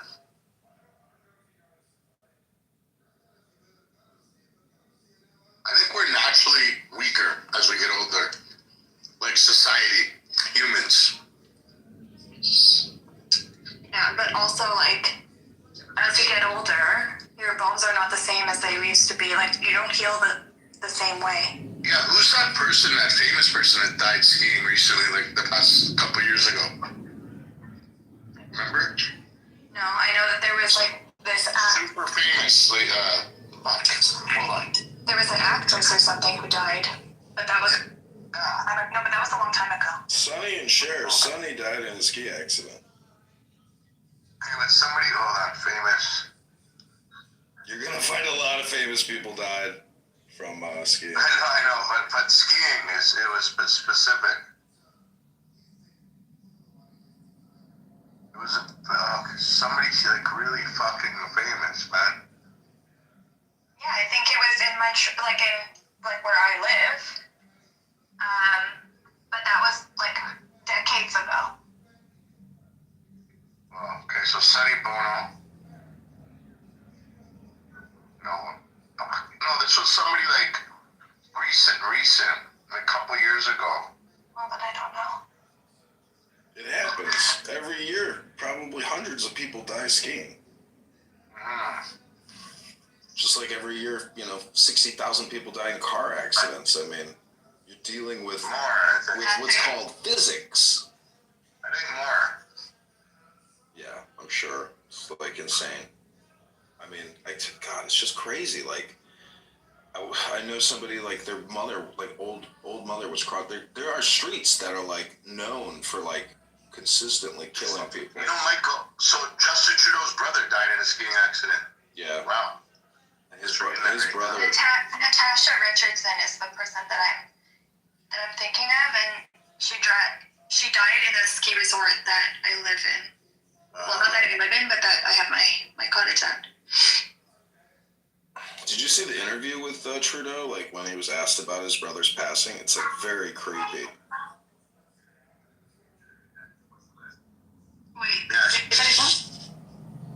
I was saying when Trudeau was asked about his brother's death, he was like a robot or something. It was like the weirdest. It's on video of him like talking about it. It's very strange. It's almost like he's emotionally like completely empty inside or something. It's strange. Oh, wasn't Natasha Richardson married to like Liam? That's what I just seen. She was married to Liam Neeson. Yeah. And it was like about 2009, I think, when she died.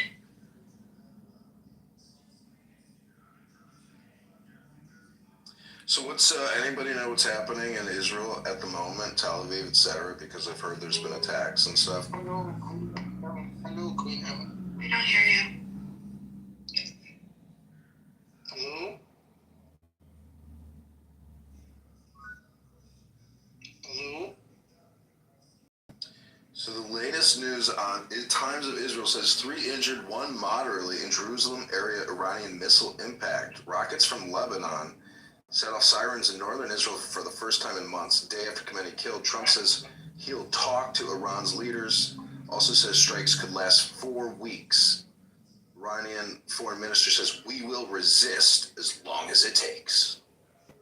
Honestly, I think this is all bullshit because like the U.S. and Israel did all of these things in order to like help the Iranian people. Now they kind of need to help themselves. And Kuwait, Qatar, Dubai, and stuff like that, they're all gonna crumble, and they're gonna just like give in to whatever Iran wants. This is also bad news. 9 killed as Iranian missile destroys synagogue, smashes bomb shelter in Beit Shemesh. Over 40 more injured as impact strikes residential area in city west of Jerusalem. IDF is investigating the failure to intercept missiles and integrity of the shelter. This is not new news though. Like it's been like a couple of hours now. Woman killed Saturday in missile strike on Tel Aviv, identified as a Philippine national. Iranian missile warhead falls less than a kilometer from Temple Mount Al-Aqsa Mosque. 4 of the 9 victims of the Iranian missile strike on Beit Shemesh named by authorities. Ronit Elimelech, an emergency service volunteer, was killed alongside her mother, Sarah Oren Katz. 16-year-old Gabriel Baruch Ravach was also confirmed to be among the victims. Was it confirmed that because I saw a post saying that the IRGC confessed to firing a missile by mistake at the school? Yeah, I heard the exact same thing. Okay, my turn. It says here 3 American soldiers have been killed, 5 seriously injured in war with Iran.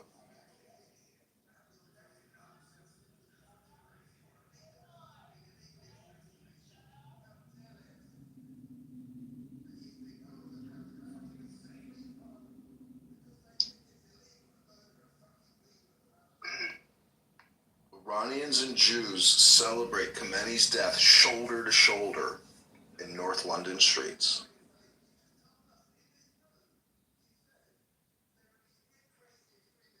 Freedom. Freedom, freedom! Jubilant crowds across Iran celebrate killing of Khamenei.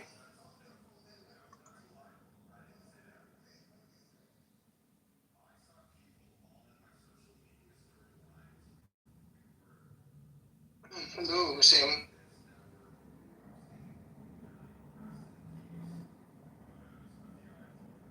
The IDF reports over 2,000 bombs dropped on Iran in the first 30 hours. Air supremacy achieved on the first day. IDF says dozens of top Iranians killed within seconds of Khamenei as CIA role emerges. Before the strikes, Trump was told attacking Iran is high risk, high reward.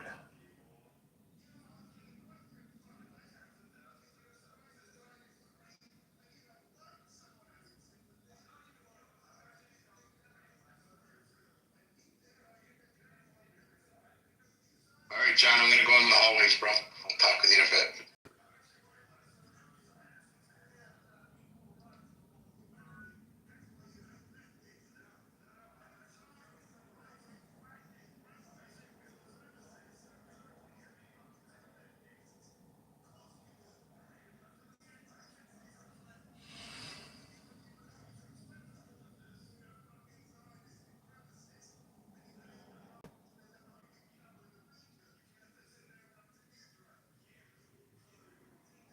I want to live my life like I see. I'm sorry, boo. You know.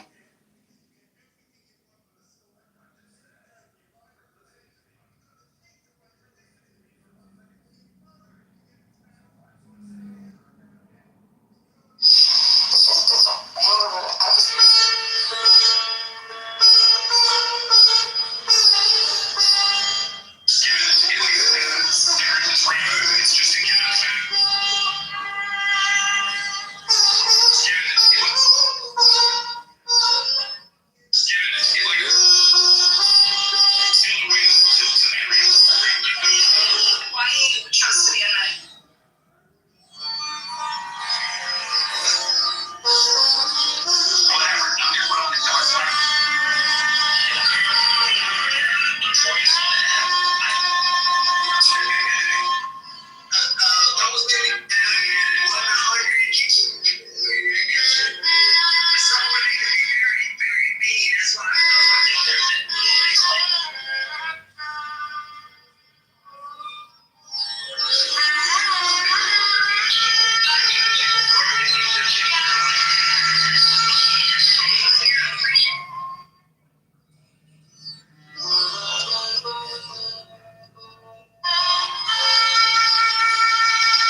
cool. You can't even swallow that shit. I'm better.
They were being respectful. They were being wrong. Was the T in wrong or was it T only the T? T. There was nothing else. No wrong in it. No what? That's alright, man. Just okay. They just took me somewhere and T means they wanted to talk about stuff. So for 6 hours they were talking to me and this one guy was talking to me and I thought it would be very hard, but it was okay. But after 6 hours,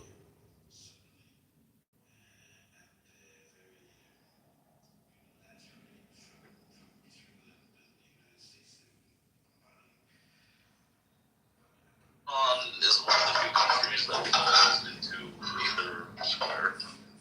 So they feel that alright, they have to get this done before Trump is out of office. So I think that's actually why they went straight for jugular, right? Like killing Khamenei. Because they want to provoke this type of reaction to see that outside and you get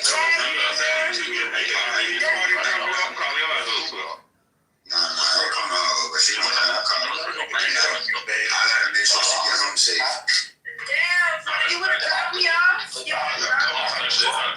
That's so rude. I gotta make sure she gets home. I think this is a great opportunity to remind everybody in the room that everything you're witnessing right now is because of one single man, a son of a poor Palestinian refugee camp in northern Gaza called Yahya Sinwar. That flipped the entire region and international politics.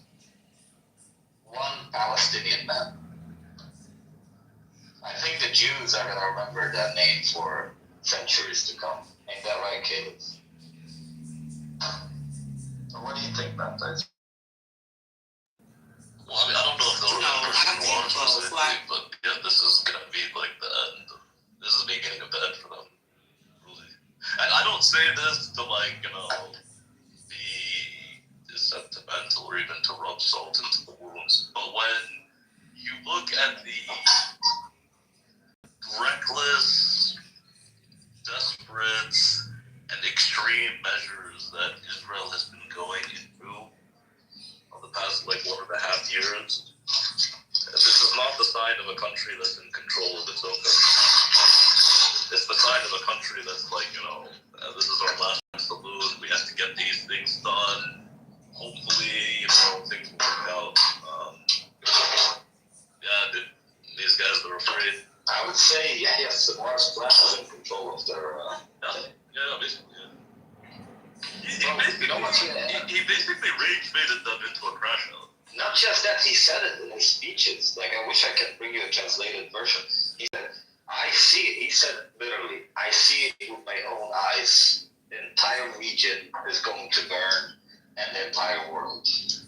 And they want a religious war, they're going to have a religious war. And that's the other thing, too, because this will, of course, also worsen the economies of the West. And when Westerners already have, like, many of our countries have, like, huge debt crises, when we all look and see, well, what's the cause of the worsening of our economies in these forever wars? Oh, who's the cause of these forever wars? Well, that's going to come back down to the Jews. So, I mean, yeah, they're gonna, like, I mean, it's the Strait of Hormuz is closed, dude. It's just a matter of time. A few hours from now, the stock market is gonna open up, and people are gonna start seeing the losses. Yeah. I already saw it in one of the models I had to validate recently. Literally, explicit part of, like, the rationale. Why did the value at risk metrics fail? Yeah, because of what these guys are doing in Iran. My boss was like, "Oh, I'm surprised how much you in detail and in depth you went on that specific note." Those accurate, yeah. Because this is what these guys cost.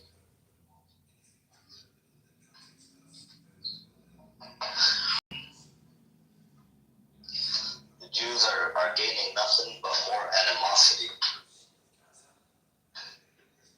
Yeah, imagine these conversations weren't possible 3 years ago. No, you see, for me, what's funny about this, right? Is like the Jews, they right now they always overplay their hand, bro. It's not that. It's not that. It's not even that, right? Which is true. But see, right now, you see, they hate people like me, people like you. I don't think they realize what comes next is much worse than me, you, blah blah blah blah blah, right? I still have my nice job. I still have whatever you're doing. We're still living comfortably. When generations of Matt Smith, Tom, whatever, and the fog across Europe, across America, can't afford student debt, can't afford to be able to buy houses, can't afford to live the lives that, forget my parents lived, their grandfathers lived, and they're going to have to look and see what the cause of all the crises that we're seeing, and it comes back to Israel. Bro, those guys, like, I mean, look, Caleb, dude, all I've done is tell you guys to convert. The people that come after me, bro, like, you want to talk about actual Nazis, though, those are the guys coming back.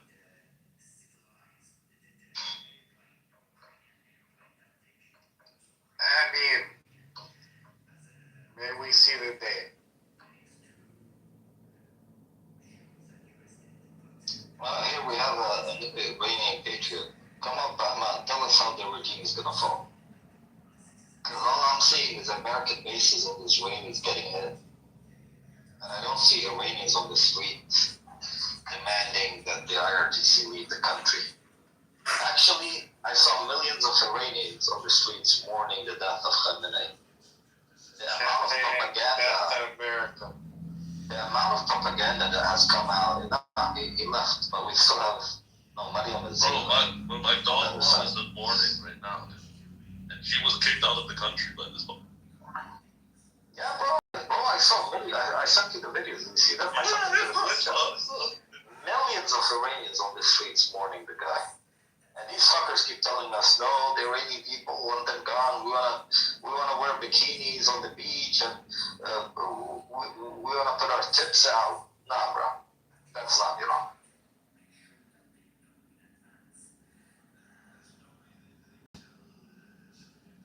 Any updates? Let's see.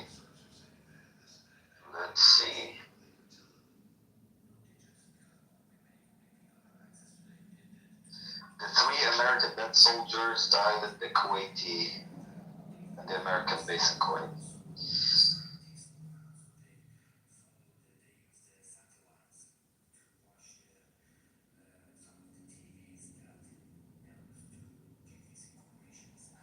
I'm waiting now. I'm more focused on the Lebanese border.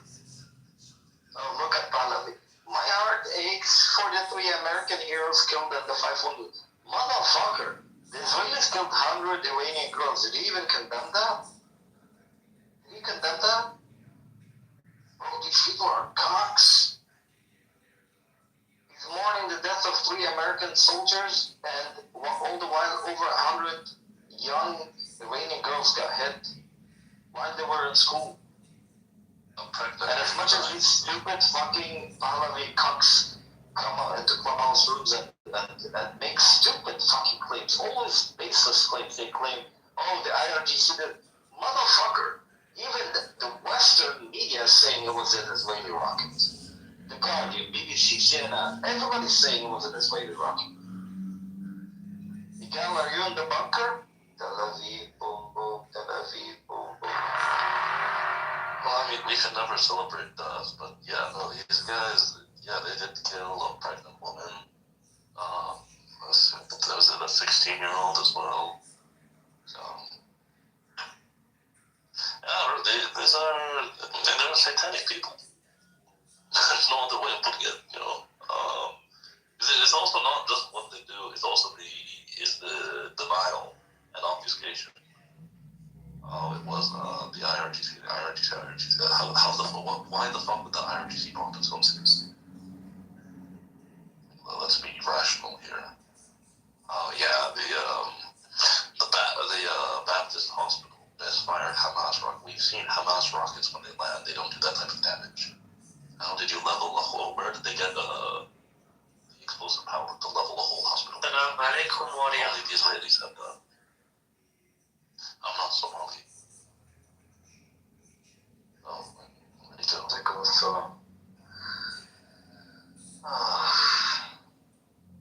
I think it was Iranian. Well, I'm not Somali.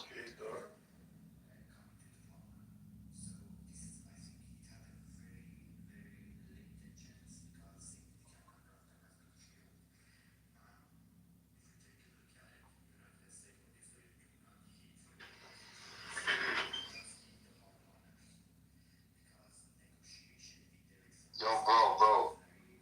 This is Al Jazeera. Watch this video, guys. Look at this missile. You won't believe it.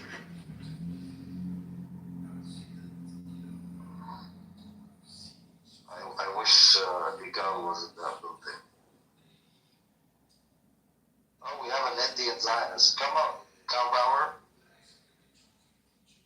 Now we're gonna speak to somebody who thinks the cow. I am not a Zionist. I am an Indian. Fuck India, fuck Israel. That's okay, but you should check my picture. Oh, okay, I see the picture. I see. You're Sikh, yeah? No. I am an atheist. Okay. Jack, guys, look at this video, dude. Yeah. This is crazy. Look at the video. Right now I'm driving now. Oh my bad. Actually, don't look at it. This is what happens when I post shit fast. Come on. Go. Yo, Jack, you end up going or you're going back home?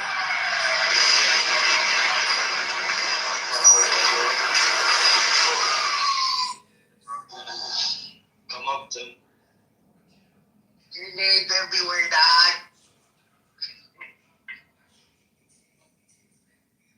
I'm ready to eat, man. Alright. I want to curse Israel in Farsi, Iranian language. Listen.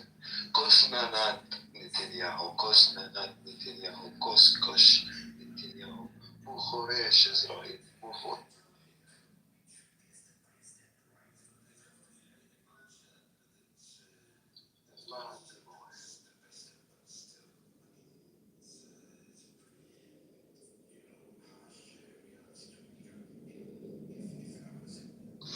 Did you notice something though today? The Iranian missiles,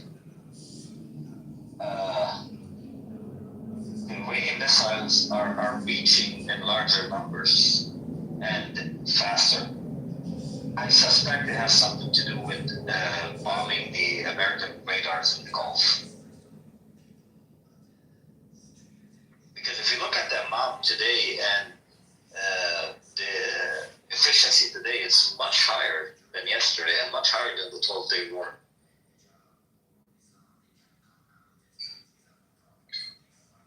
yeah, the bombing of the Arab Gulf was not arbitrary and not dumb. Yeah, I see why they did it. Yeah, makes sense.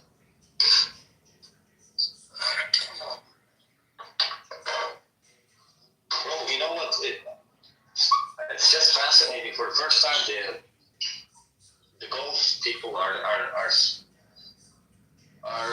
conversing on the fuck the leader and fuck Iran. They get married to a 9-year-old girl, so fuck Iran. Are you Indian? Are you Indian? Broken, I'm eating you. I'm eating you. Of course I'm Indian. I'm fucking happy that Iran is going to shit. LG tension. You mentioned. Okay, wait a second. As I said, fuck Iran.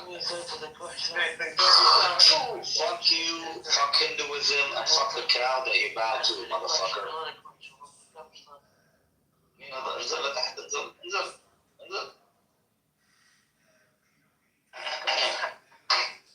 What was I saying?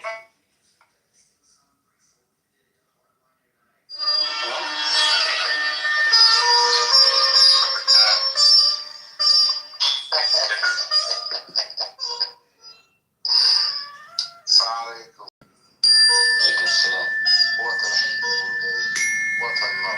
How's the walk today? Good, bro. Good. Don't look in these villages. Yeah, brother, today I'm doing 3 hours. I'm not going to, brother, alhamdulillah today. There's no bickering between us. It's a very good day. Dude, your voice sounds It's very rare, bro. But guess what? Today's a lovely day. Alhamdulillah, what a love. What a love. Yeah, bro, يا خليجي بعدك عليك. Yeah, that's it. What are you kicking down? He's my friend, bro. Bring him up, okay? Everyone has clothes.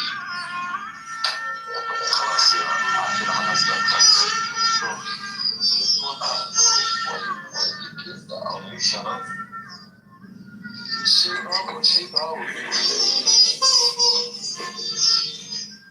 Okay, now the Israelis are responding and they're bombing southern Lebanon.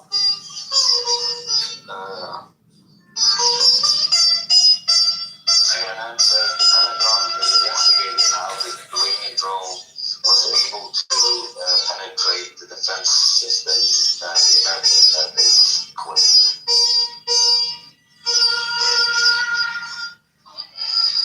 Yeah, I was saying that for the first time in the Gulf, people are talking about the value of having American bases.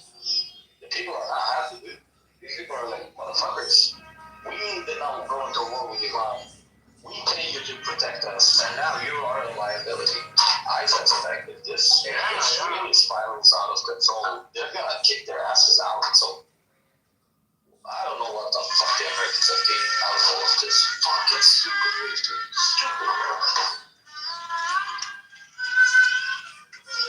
All to save fucking beef and the fucking eggs.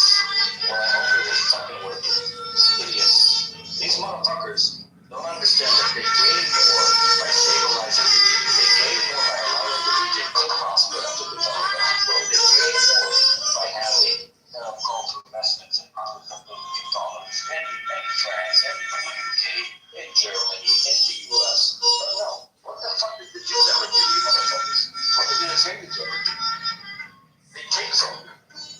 Fucking new foundation, dude. And the problem is that the Western public has been around for so long that they don't understand. They go, oh, okay, I love Israel. Yeah, Israel is the best. Why, motherfucker? What do they give you? Oh, they give us intelligence. You fucking piece of shit. The Egyptians give intelligence to them, right?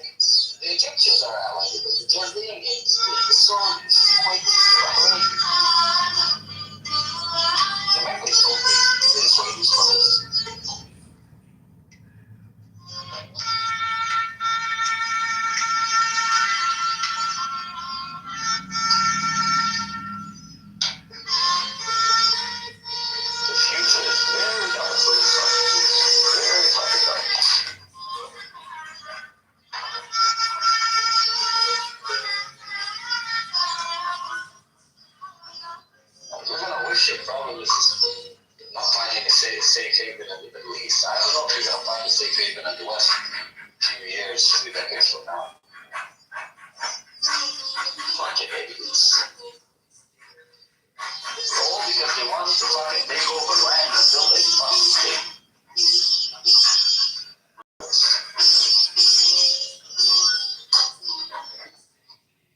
No, they're not even satisfied with what they have. You know what? Honestly, maybe if they were satisfied, it would be a minimal issue in the region, and it would just be mostly the Palestinians' problem. But no, they're greedy.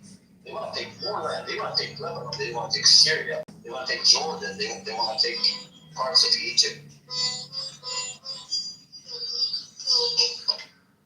Always overplaying their hands. Always.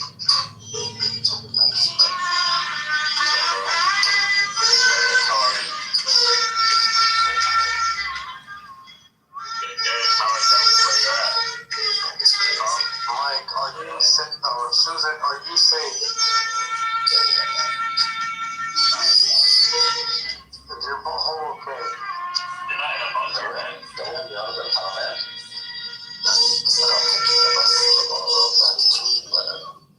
Okay. Yeah, we'll take it. I'm going to do it this way. Wala ka trakito!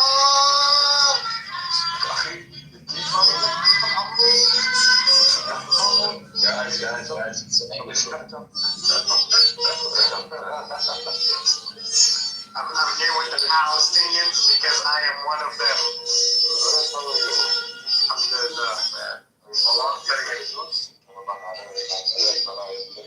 I am still hunting for the Jews. No, are you working for the Jews? No, I no longer work for the Jews. Finance bro. I work for some Jews straight from Jahannam. They were honestly some of the worst human beings I've ever met in my life. Crazy, very smart. Just damn man. How's life without Wallahi, it's been great. But Jack's life has been downhill. I was doing great, Trap. I saw this guy liberate yesterday. Yeah, I spiraled downhill.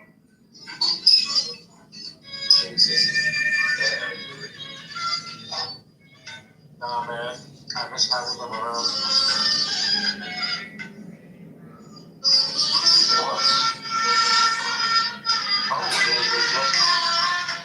They just don't quit the gun. Damn.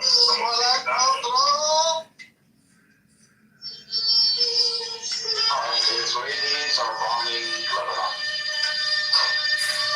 Susan, did you hear about Hezbollah attacking? Trump started here.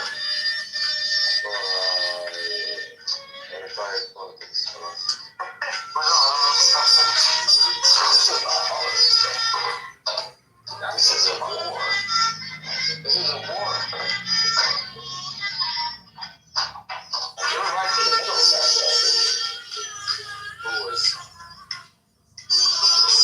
But everything, I saw that they're telling people don't go out unless it's very necessary. There are people mostly at home. Okay.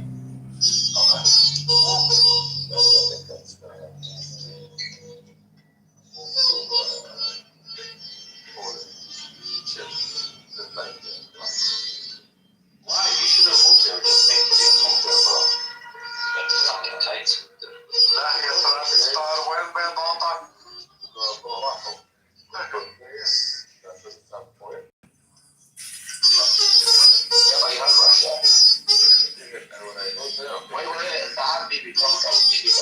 Why did you go? Who's crying?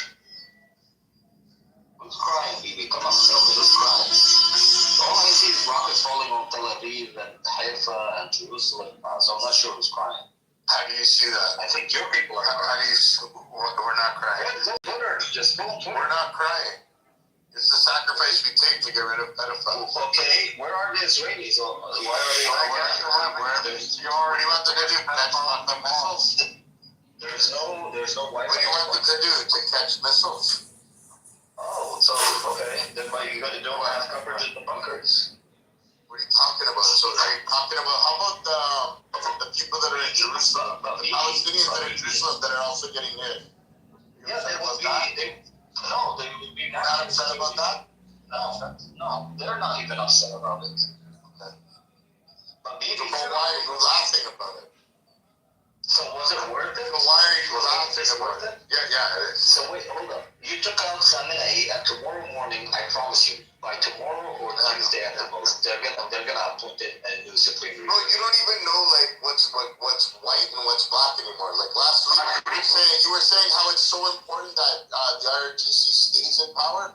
Then yesterday you said, "Oh my God, the IRGC needs to get out of power." You just keep like set tripping. I never said that. And you keep flipping sides because you don't want the video. No, I'm not. I don't. The IRGC is out of power. No. And then you guys are not. That's the problem. Welcome to the world of fuck around and find out. That's not what I said. Welcome to fuck around and find out now. I love the IRGC rating. How are you? But if the how are they rating? How? The Supreme Leader got fucking smoked along with 50 of his buddies. Well, how are they rating hell? Tell me. It doesn't matter. No, but tell me how they're rating hell. So if you're the leader of the faction, okay, hold on, and you get smoked, then you're in fucking hell right now, right? No 72 versions, no nothing, right? How are you winning? How are you winning? I got it. You're redundant. That's all you do. You're redundant. No, because you failed to answer the truth. That's the problem. No, but if you shut up, I will answer. Right? Saminai was a fucking old guy, dude. He was 90. He was gonna die anyways. How about 50 of the other top generals that were with him? Were they all 90? He was 86. I got your question. How about Ahmadinejad? How about him? I will respond to your question. Just calm down. And even if he wasn't that old, bro, I come around you mic up like you're jerking off, like you need me for content. Dude, I heard you and now I'm responding to you. What a triggered kike. Can't even take it. He knows the truth. He knows they're getting fucked. He doesn't want to admit it. And if this is the last war they will have with Iran, if they fuck this up, if they fail to achieve their objectives, it's over. There will be no other war with Iran. It's done. What Trump has given them, I don't think any future US president is going to give them.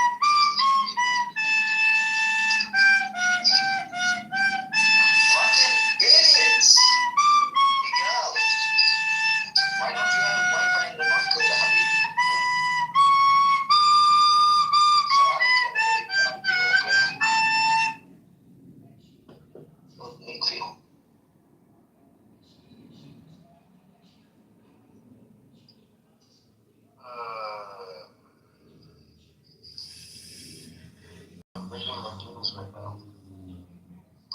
I'm really interested to see what's going to happen with Lebanon. Well, we'll see, man. I really hope that this is Hezbollah's thing. This is Hezbollah's time to shine. Hezbollah needs to restore its glory and its reputation. And this is their chance. What's the later? Well, they even murdered the the old president of Iran. That's crazy. Ahmadinejad. Yeah. You know, I like that fucker, to be honest. He had balls, bro. He's short like me, and he got balls, bro. You see short people, they got balls. Yeah. It's all the anger from the little man. Exactly. Well, it works in our favor. Yeah. We become leaders and shit now. Exactly. Okay, Napoleon. You know, I was shocked to learn that Yasser Arafat was 5'2". Shit. Yeah. He looked small, but I didn't think he was 5'2". Do you know how tall Winston Churchill was? 5'4", bro. Damn. Yeah. It's always the little guys. It's always us, bro. It's always us. Bro, I have a friend that's 5'4", I think. This guy, he went and became a doctor because he's it's like, man, that's all I got for myself. I gotta become a doctor.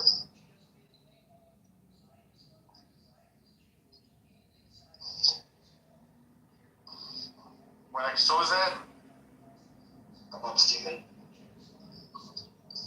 I'll get back soon. Just gonna finish. are you safe?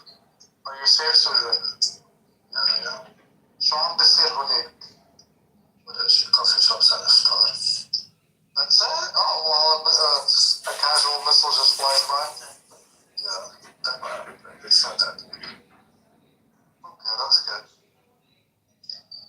Hi, Susan. I got Steven. Bitch, what? Where is Steve? That's on India right now, actually. Oh, good for you, man.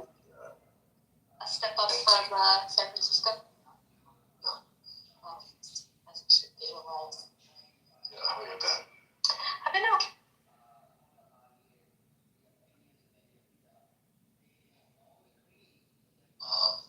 Asian markets have tumbled as well. Excuse me. The Nikkei 25 fell 1.5%. So, the water boy might be calling the plays, as Trent said, but he certainly got people spooking. Spooked over it so far. You can't use points anymore. Now that 50,000 or 48,000. So, I said 500 points. yeah, I know. So what I'm saying is, look, back in the day, I bet you could go 5. What's going on? Just tell me, what are you doing? I'm just giving the news, man. What's going on? They asked me to get. Go ahead, Trent. Y'all, I'll be honest with you, bro. You're really annoying. I'm just giving the financial news that the person asked me. Took my time to get it. Go ahead, Trent. Maybe. Apologize. I didn't allow you to finish. It's okay. Go ahead, Trent. You didn't think I was done, did you? I did that. 500 is down 500 points, but it's 1%. It's hard to put it in. Back in 2008, that would have been a big deal. Now, 500, but now, because it's down, it's down if you want, but it's not the worst. And yeah, the equipment manager was called to play. That's why they're putting this interim council, because nobody wants to be responsible for what happens when this thing falls. Because it's gonna fall. It was yesterday. They wouldn't pick a leader in 12 hours. This happened yesterday. I don't think anybody wants to leave this company. How do you know? What Farsi can you speak? Because you speak like an expert. Did you get a master's at Yale in Middle Eastern Studies? Okay, so just, bro, just calm down. They got struck down yesterday. They have an interim council. They wouldn't have picked a leader in the day of. I don't even know what the rules are. Man, you make it hard to have a combo. When you do this, it's so unfun. Okay, well, look, here's what I'm saying. It's like the equivalent of like they have lost the CIA, the Pentagon, and the FBI. You mean the buildings that the current FBI director said he wanted to move people out of? It's just buildings. Right. Oh, God. What did you say? Nobody said, no one here thinks they'll win, but it doesn't mean they can do considerable damage to the region and considerable damage to the global economy. That's what people are talking about. Nobody thinks that Iran can beat the U.S. and Israel in a war. No, I don't think they can't even do considerable damage. All right. Well, the experts. Well, here's a quote from Skype in the chat. The experts disagree. This is what the scale of Iran retaliation has been a big surprise. Jorge Leon, head of geopolitical analysis at Rystad Energy, told NBC News on Saturday. This is a totally different world from what the market was anticipating. So you down the border at the Walmart doing your grocery shopping, you know more than the experts. All right, cool. No, I was at HEB. Whatever. It doesn't matter. 3,400 flights were canceled. So, hold on, Mary. What's surprising is how inept the response is. It's not surprising. No, it's fucking inept. It's been ridiculous. What's surprising about it? Hold on, whose response is inept? I mean, what is the inept part? You expect them to take over Israel by now? United the entire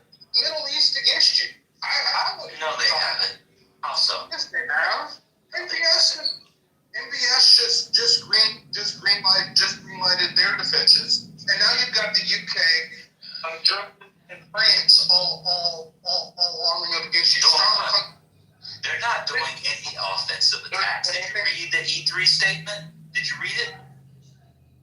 I heard what Starmer said. What did he say? In support that they are going to support defense and anything that doesn't keep the strait open. And so this has just been a total miscalculation. Well, I mean, I get it. Like, they don't have Think about it as a miscalculation. Who miscalculated anything? I don't know who miscalculated. Right. I don't know who did it. How did they miscalculate it? They were the ones that were attacked. They didn't do the attack. It'd be different if they were the ones who attacked. Are you listening to yourself? Man, what I'm saying is this is a lost cause. Much quicker than I thought it was. What's a lost cause?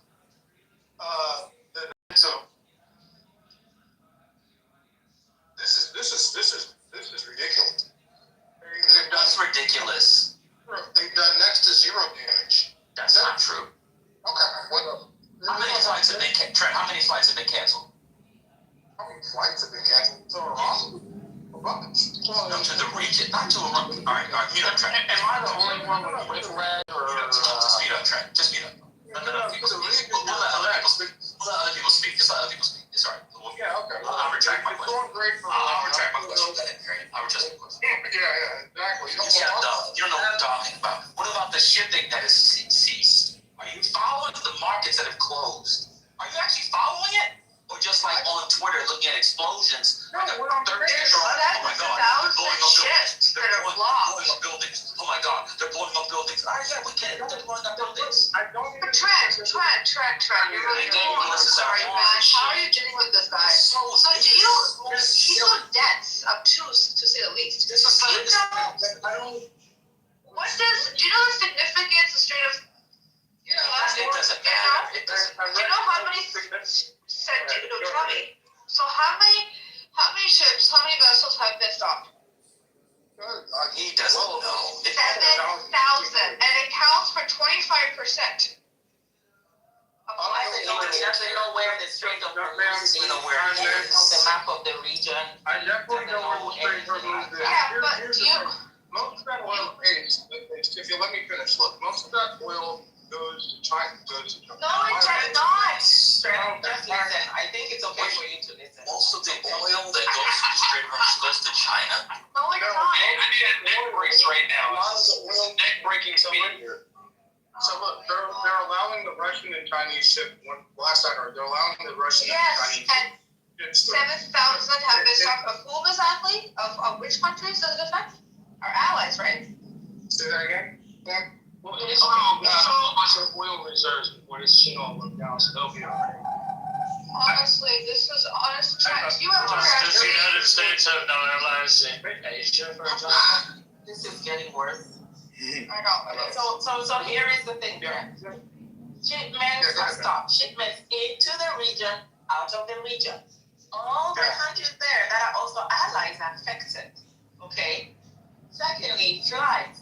3,400 flights cancelled. 3,400 flights in a day. These are not only flights coming in and out of the region, but these are flights flying over that airspace from Europe coming into Asia. All of that cancelled. Okay, flights going into Africa that go through that portion of the region. If the flight goes around that side, all of those ones are cancelled. Do you understand the impact? 3,400 flights. This is just one day. Now there is shelter in place in all the embassies, all the U.S. citizens across all those countries are told to shelter because the U.S. is expecting more attacks. Their businesses are closed. Everything is halted. It's not only that they get attacked and they're affected, but it's all the other countries that are also going to be affected. Yes, ma'am. I recognize that corporations and some countries with tourism in that area are being affected and losing money. What I am trying to say is the response and the effect that Iran has been able to bring back is much less than I thought, but I think a lot of other people thought it would be. But what did you think it would be so we can keep up with you? Because you speak in vague generalities. What did you think it would be? I thought they would at least hit one of the ships. I was actually What ships? There was only one U.S. Aircraft carrier in the region. No, there was only one within distance. There's the one off the coast of Israel, which is the Gerald Ford, and there is the Lincoln, which is That's too far. Breaking news: somebody they just died in the Bahrain attack. The Bahrain one. This was it's a maritime facility, so they've announced one death so far. All right, keep going, Trent. Yeah. So the Lincoln that is in they're actually both within range. They haven't been able to do shit. I don't know if that's true. I don't know if the other one was, but why did you think they'd be? One second. Why did you think that? Go ahead. Where was the Lincoln? Where was it? The Lincoln's off. Come on. That's the one that they said they hit, by the way. Yeah, I know. They probably lied about it. Okay. Yeah. I mean, I don't know. I'm gonna be honest with you. I don't trust anybody until I get something, source. How do you know that?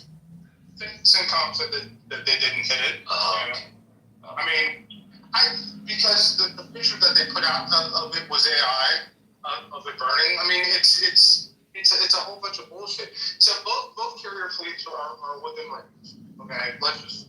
I don't know if the Gerald 4 was, but keep going. Well, if Haifa is in range, I hope I'm saying that. Haifa. Then that carrier fleet, should be in range. But maybe it's not. Whatever. So you don't know. Trent. You don't know. Base. Do they have one munition with the same range that they strike everything within one munition? Let me answer Van's question. Look, I actually did expect that they would launch an overwhelming storm, because they are at that, and they would be able to overwhelm, if not the destroyers around it, and at least damage or possibly sink one of our ships. I thought that was a real serious possibility. Very similar to what happened to the Moskva in Russia with Ukraine. It didn't happen. Not that it didn't happen. To my knowledge, 2020. None of the bases. Wait, you said sink them? Good. You said sink them? Good. Did you say sink them? Yeah, I thought. Yeah. Well, they say, look, if they sink the Moskva in Russia, you think Iran could have? You think they could have sank an air? All right, go ahead. I'm sorry. I think if you could sink the Russian flagship ship, if Ukraine could sink the Russian flagship ship, then I thought it was a real possibility that one of our ships could have been sank. And I thought a super carrier. You think that Iran could sink a super carrier? No, I wasn't necessarily. Again, I'm not necessarily talking about the carrier itself, but the destroyer. The Gerald Ford, a carrier. Yes, the Gerald Ford is a carrier, but there are destroyers. There's a fleet of destroyers around. Where are the destroyers? Where are they? They're around the ship. They protect the carrier. Okay. And they missed them. They didn't hit any of them. They didn't hit none of them. So they fired 4 and missed, or they got intercepted, whatever. And that's your standard. Whether or not you can get a destroyer down. I'm just asking. Look. They haven't done any significant damage to any of the bases that I thought, the bases that are in Iraq and I think the UAE. They hit the U.S. Victoria Air Base about 10 minutes, 15, 20 minutes ago. They hit it, but it's not significant. I see the videos. It's not like There's no video of it. There's no video of the destruction. This has been pretty inept.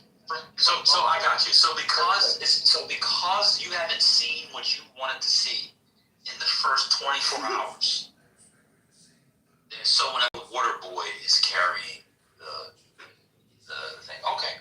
Well, I'll talk to you in a week because you said, or I'll talk to you on Thursday. You said it'll be over on Wednesday. Talk to me in the morning. I'm not on Thursday because you said it'll be over. No, I'm just saying. I'll talk to you tomorrow. I'm just saying because you said it'd be over by Wednesday, so we'll see what's on Thursday. Let other people speak. Because when the sun comes up, I think Mossad right now is arming those protesters. How? That's how. So I think don't know how exactly. So dropping guns by parachute. Well, they did it. They did it before. So I think Mossad right now is arming those protesters. That's why they hit all those police stations. A few hours ago.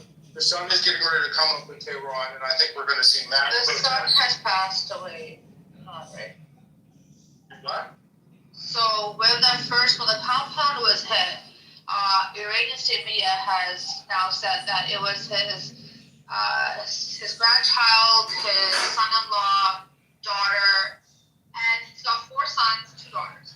So the son that was supposed to take his place, they've said, allegedly has passed away because he would have taken it right. And that's what they were saying. It wasn't official. How Iran? No, I'm talking about the sun. How many? The sun, S-U-N, the thing that we looked at in the morning. Oh, the sun. I thought you were talking about harmony. Okay, never mind. Yeah, I got it. I know. We missed each other. That's all right. It's just all good. No, I think you were just rambling. I thought you were on topic. I never realized it went from Iran to the sun. I didn't realize the sun had something to do with it. I think it's about 4 a.m. right now. And also, just what they do is also it's the denial of this issue. It was the Baptist hospital. That's why Hamas rock. We've seen Hamas rockets when they land. They don't do that much damage. So but when you feel take off, I heard you got engaged. Did you? That's cool. Did you get engaged?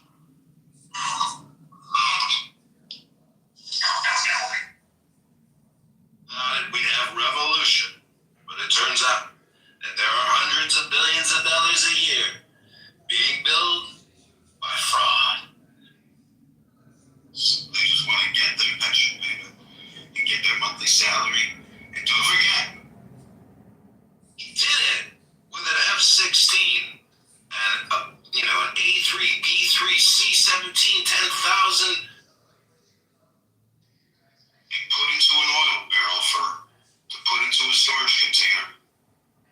Rumor right now she got a room up called "They're All Evil." Both sides are evil, and it's people like that who are really the real fascists. They are just unwilling to admit they can't have a conversation about it. But if they can't pick a side and they can't even sit peacefully in the middle. What they're estimating on the voting on that.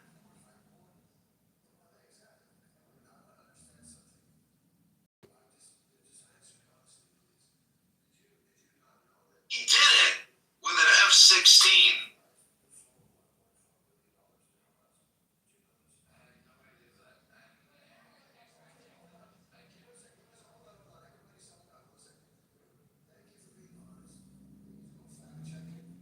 the doctor, they told him it was sprained.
for women.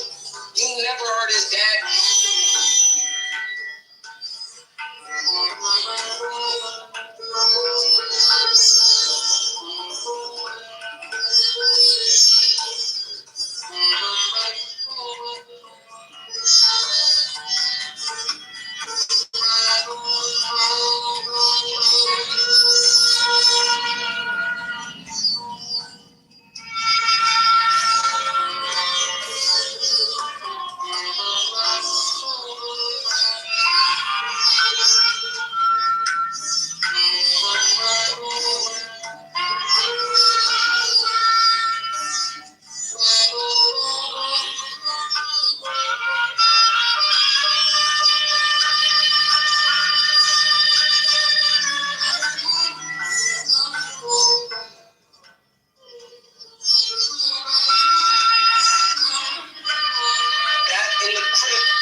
Corvo.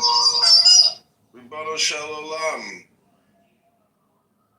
I'm recording multiple rooms. How are you? It's an emotional roller coaster. Yeah, I read the Times of Israel, and it's, We're taking a few hits. Yeah. I mean, we knew this would happen. I hate to quote Clubhouse, but I like to say, is it worth it? That is a very fair question, and I'm glad I don't have to make that decision. BB's got a big pair of cojones. You know what, though? You know what else I said? That we should have done this a long time ago, and I'm not having regret. I'm glad we're doing it, but I am heartbroken for the suffering of all humans and of Jews in particular.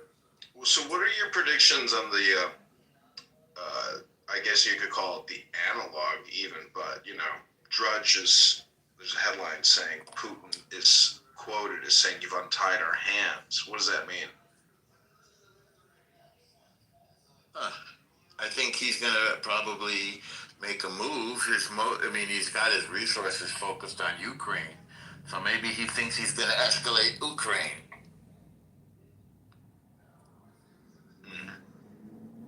I wonder if he's like in a stalemate position, which, is like playing chess. In Ukraine? No, I'm saying let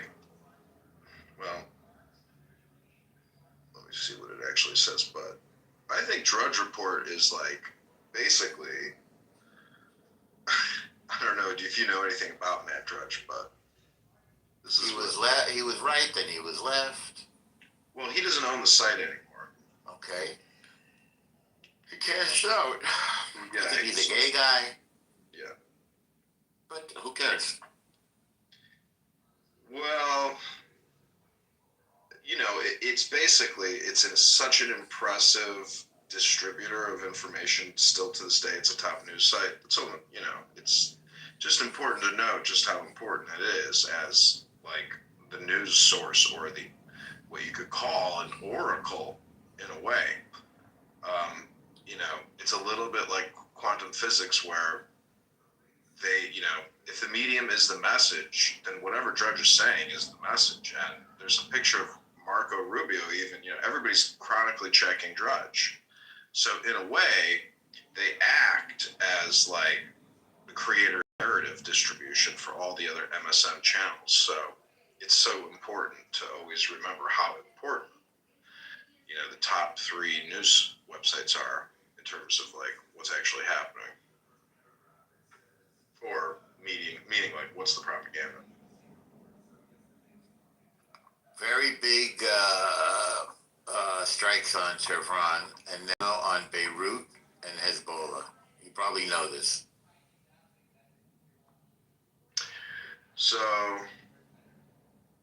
well, yeah, it's,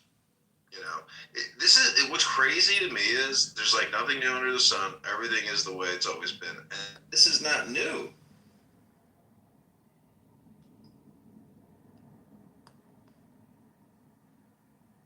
Sorry. It was accidental. Oh, no worries. I'm just saying, like, this isn't new, which is like the craziest. It's just an escalation.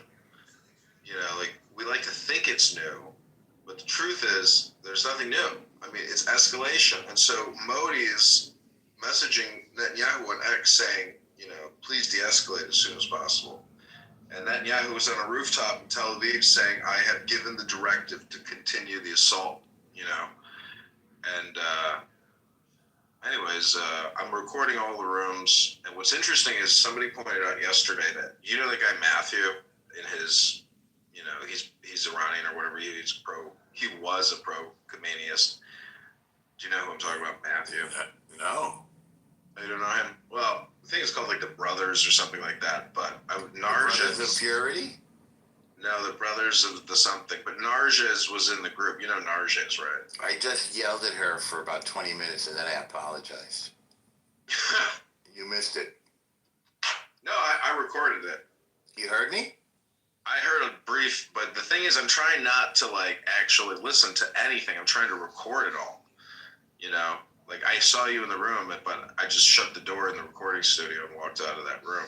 Like literally in my house, I have 4 recording studios. I have 4 rooms recording simultaneously, the 4 different rooms. What are we achieving here? I'm uploading. I'm basically exporting Clubhouse into YouTube like at scale. And in fact, I'm about to open 2 more rooms in my house. I bought 2 more desks, plastic little tables. You could build your own large language model. Is that what I mean? Large LLM? Yeah. YouTube in the settings, there is a setting that says I agree to share my channel for all AI data buyers at Google YouTube, and I always choose yes. So I'm like one of the top content creators of like dynamic language insertion into all these AI models, including myself, including you. You'll probably get money for this at some point, no? Yeah, my accounts are close to being monetized. So it's the John Kitover News Network. And, I'm using Clownhouse as the source of all the news and because all the live streams are getting, on average, like, I don't know, 100,000 views a week now. Are they? Yeah, every time I start a live stream, it always gets at least 300 views just in one recording studio. So, and sometimes it's more, but the thing is, you have to realize what YouTube Live is. People are just flicking through. It doesn't mean it's like a subscriber or anything. Anyways, I'm just saying that it's such low work to do what I'm doing, and people put so much concentration, effort, time into these conversations that, like, from like a recording perspective, filmmaker perspective, it's like a gold mine of content. In terms of casting, it's automated casting. There is no casting process. This is just like raw live streaming. And anyways, it is what it is. But the problem is there's so much vulgarity, profanity, racism, and hate speech that it hits copyright strikes. But for the most part, surprisingly, people are somewhat well behaved on whole. It's like just the 1%ers on this app. Prince. The thing is, certain keywords don't even trigger hate speech. They can say the K word nonstop. I know. Yeah, Google, YouTube doesn't care. Yeah, that guy Prince is a real piece of shit. I have tagged MI6. I have tagged Kash Patel, AG Pam Bondi. He says he would be a suicide bomber.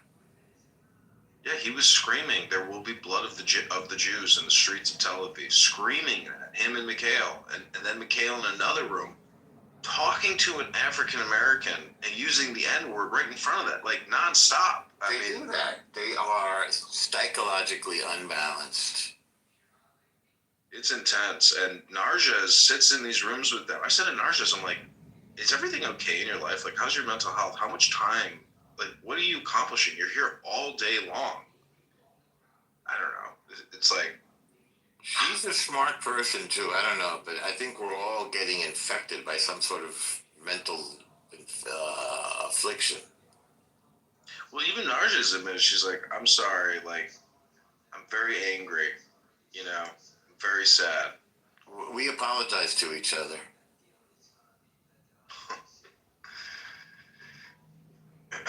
And speaking of rage baiting, I'm going to go into an original Hebrew Israelite room now. FYI, Norm, you're like a tomahawk. Like, I text you at 2:30 in the morning, and then I look at the chat in a room, and you're triggering Prince at 2:30. I was like, wow. I was like, did I do that? Did I do that? Like, yeah, you didn't have to say anything. It was just in the chat you upset these people. Yeah, until they throw me out. Okay, take care. Talk to you soon. Wait, Gabriel wants to come up. Let's hear Gabriel. Yo, bro. Hey, what's up? Hey, good to see you. You too. Thank you. I don't think I've met John before. But nice to meet you. Okay, John, you can identify yourself so that I don't have to. Yeah, I know your voice. I hear you speaking all the time, Gabriel. Do you mind if I describe you to him, to Gabriel? Yeah, go ahead. Okay, John is the guy that records every single room. Oh, okay. That's, yeah. Okay. And so post it on YouTube. What was it? Wasn't it the streaming guy? Yes. Okay. I remember we did meet one time. Yes. He's got maybe a gazillion. I mean, you can go look at him on YouTube. He's got millions of phones in multiple rooms, and he's recording all of Clubhouse and streaming it live. Wow. Okay. Cool. Yeah, I was just kind of curious, like, you know, I've been off the app mostly for about a year. I came back about a week ago just to visit briefly, and I've popped in and out, and it does feel like some of the semi-crazy people went full batshit crazy. The ones you just mentioned, for sure. Oh, yes. And some are somewhat cowed. I think this is an unexpected development, really. I didn't expect it. What's just a weird alliance between Bibi and Trump, and this assertiveness in this matter is just kind of mind-boggling. It's a big deal. I just hope it all works out. You know, I'm confident. I'm optimistic. I do not like to see Tel Aviv getting hit. It hurts my heart to see Jerusalem and Tel Aviv, and I don't want to see any Persian people suffer. I'm glad that they're with us, but it's a very hard decision to take all these incoming missiles. Hezbollah, I'm sure you see it, is now joined the battle. Yeah. I don't like to see that.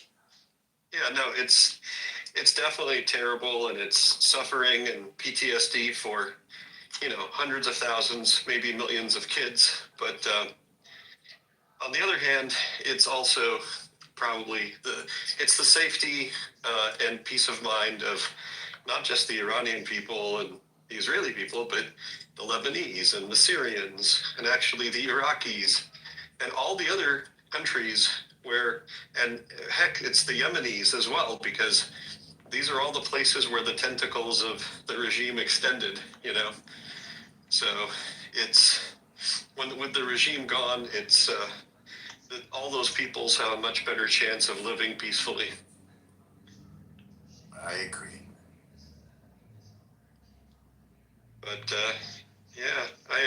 I one of the reasons I got back on the app briefly this week is like I threw my back out, so I was literally immobile, and I thought, hey, maybe Clubhouse will make my back pain feel better, but no.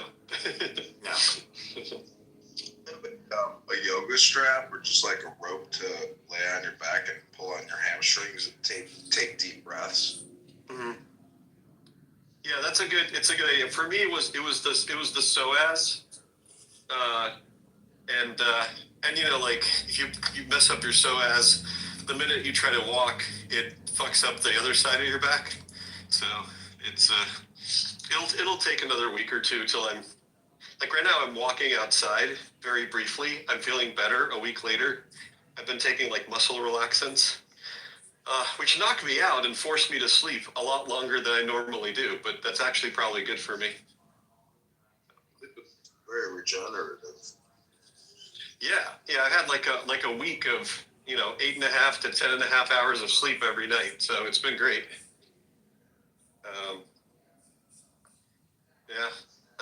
Norm, how have you been doing? Oh, sorry, go ahead. There's a book by Dr. John Sarno. I've talked to Norm about it, but it works for a lot of people. But it's a book called Curing Your Back Pain by Dr. John Sarno.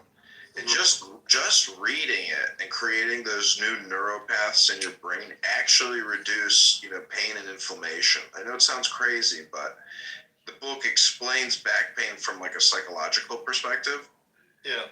El Normo knows about it. His name is Dr. John Sarno. Dr. John Sarno. I once called him. He died. Cool. I'll check it out. Oh, it's an amazing book, and it works right away. Okay. Yeah, it's a little slim volume.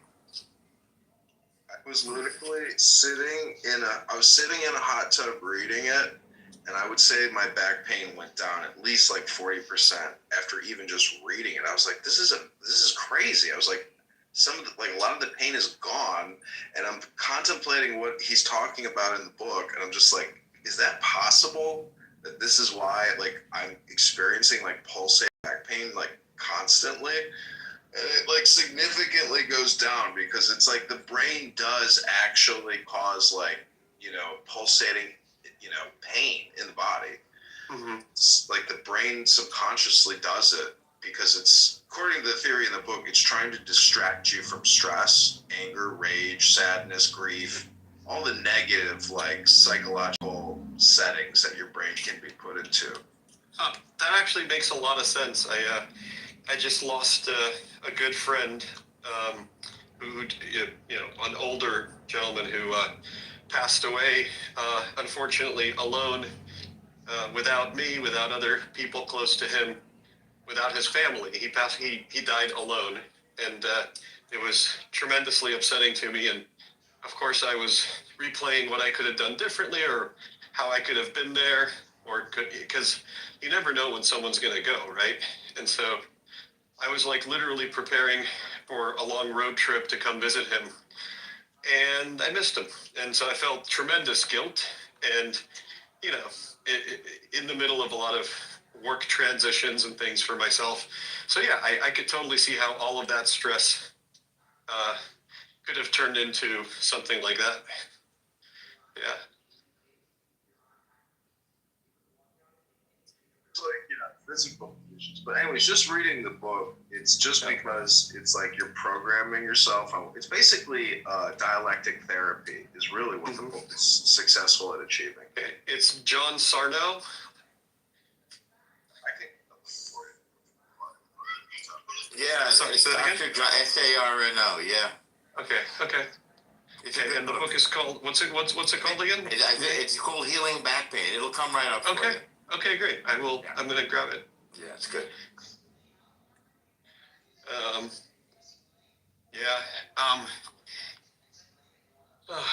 Do we have any idea of Israeli casualties at this point? Nothing that I've read, but I mean, I looked at Times of Israel. There's, a lot of death, and said 3 U.S. soldiers died. Yeah. Hey, hold on 1 second. Just 1 sec, sorry. I'll be right back.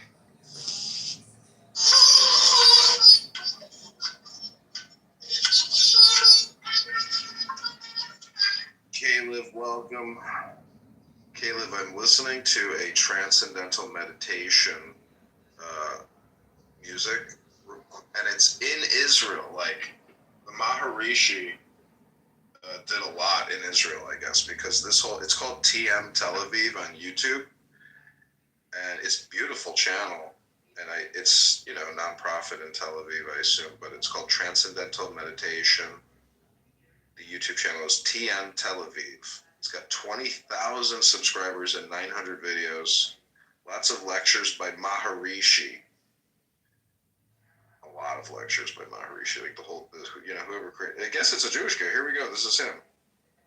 חג שמח לכולם, פסח שמח, אביב שמח, הכל פורח, חג חירות. וחג החירות הזאת נמצאת. אם אנחנו נחפש את החירות הזאת בחוץ, המצב לא יהיה משהו. אנחנו לא נמצא לא בפוליטיקה ולא בתיאוריות שונות ונשימות. חירות אמיתית תמיד נמצא במקום פנימי בתוכנו. אחד בתוכנו, מעבר למתחים, מעבר ללחצים, מעבר לכל הגורמים החיצוניים האלה.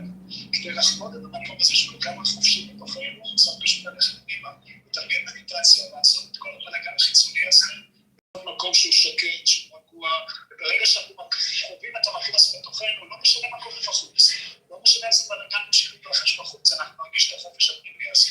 שיהיה לכולכם חג שמח ורק דברים טובים.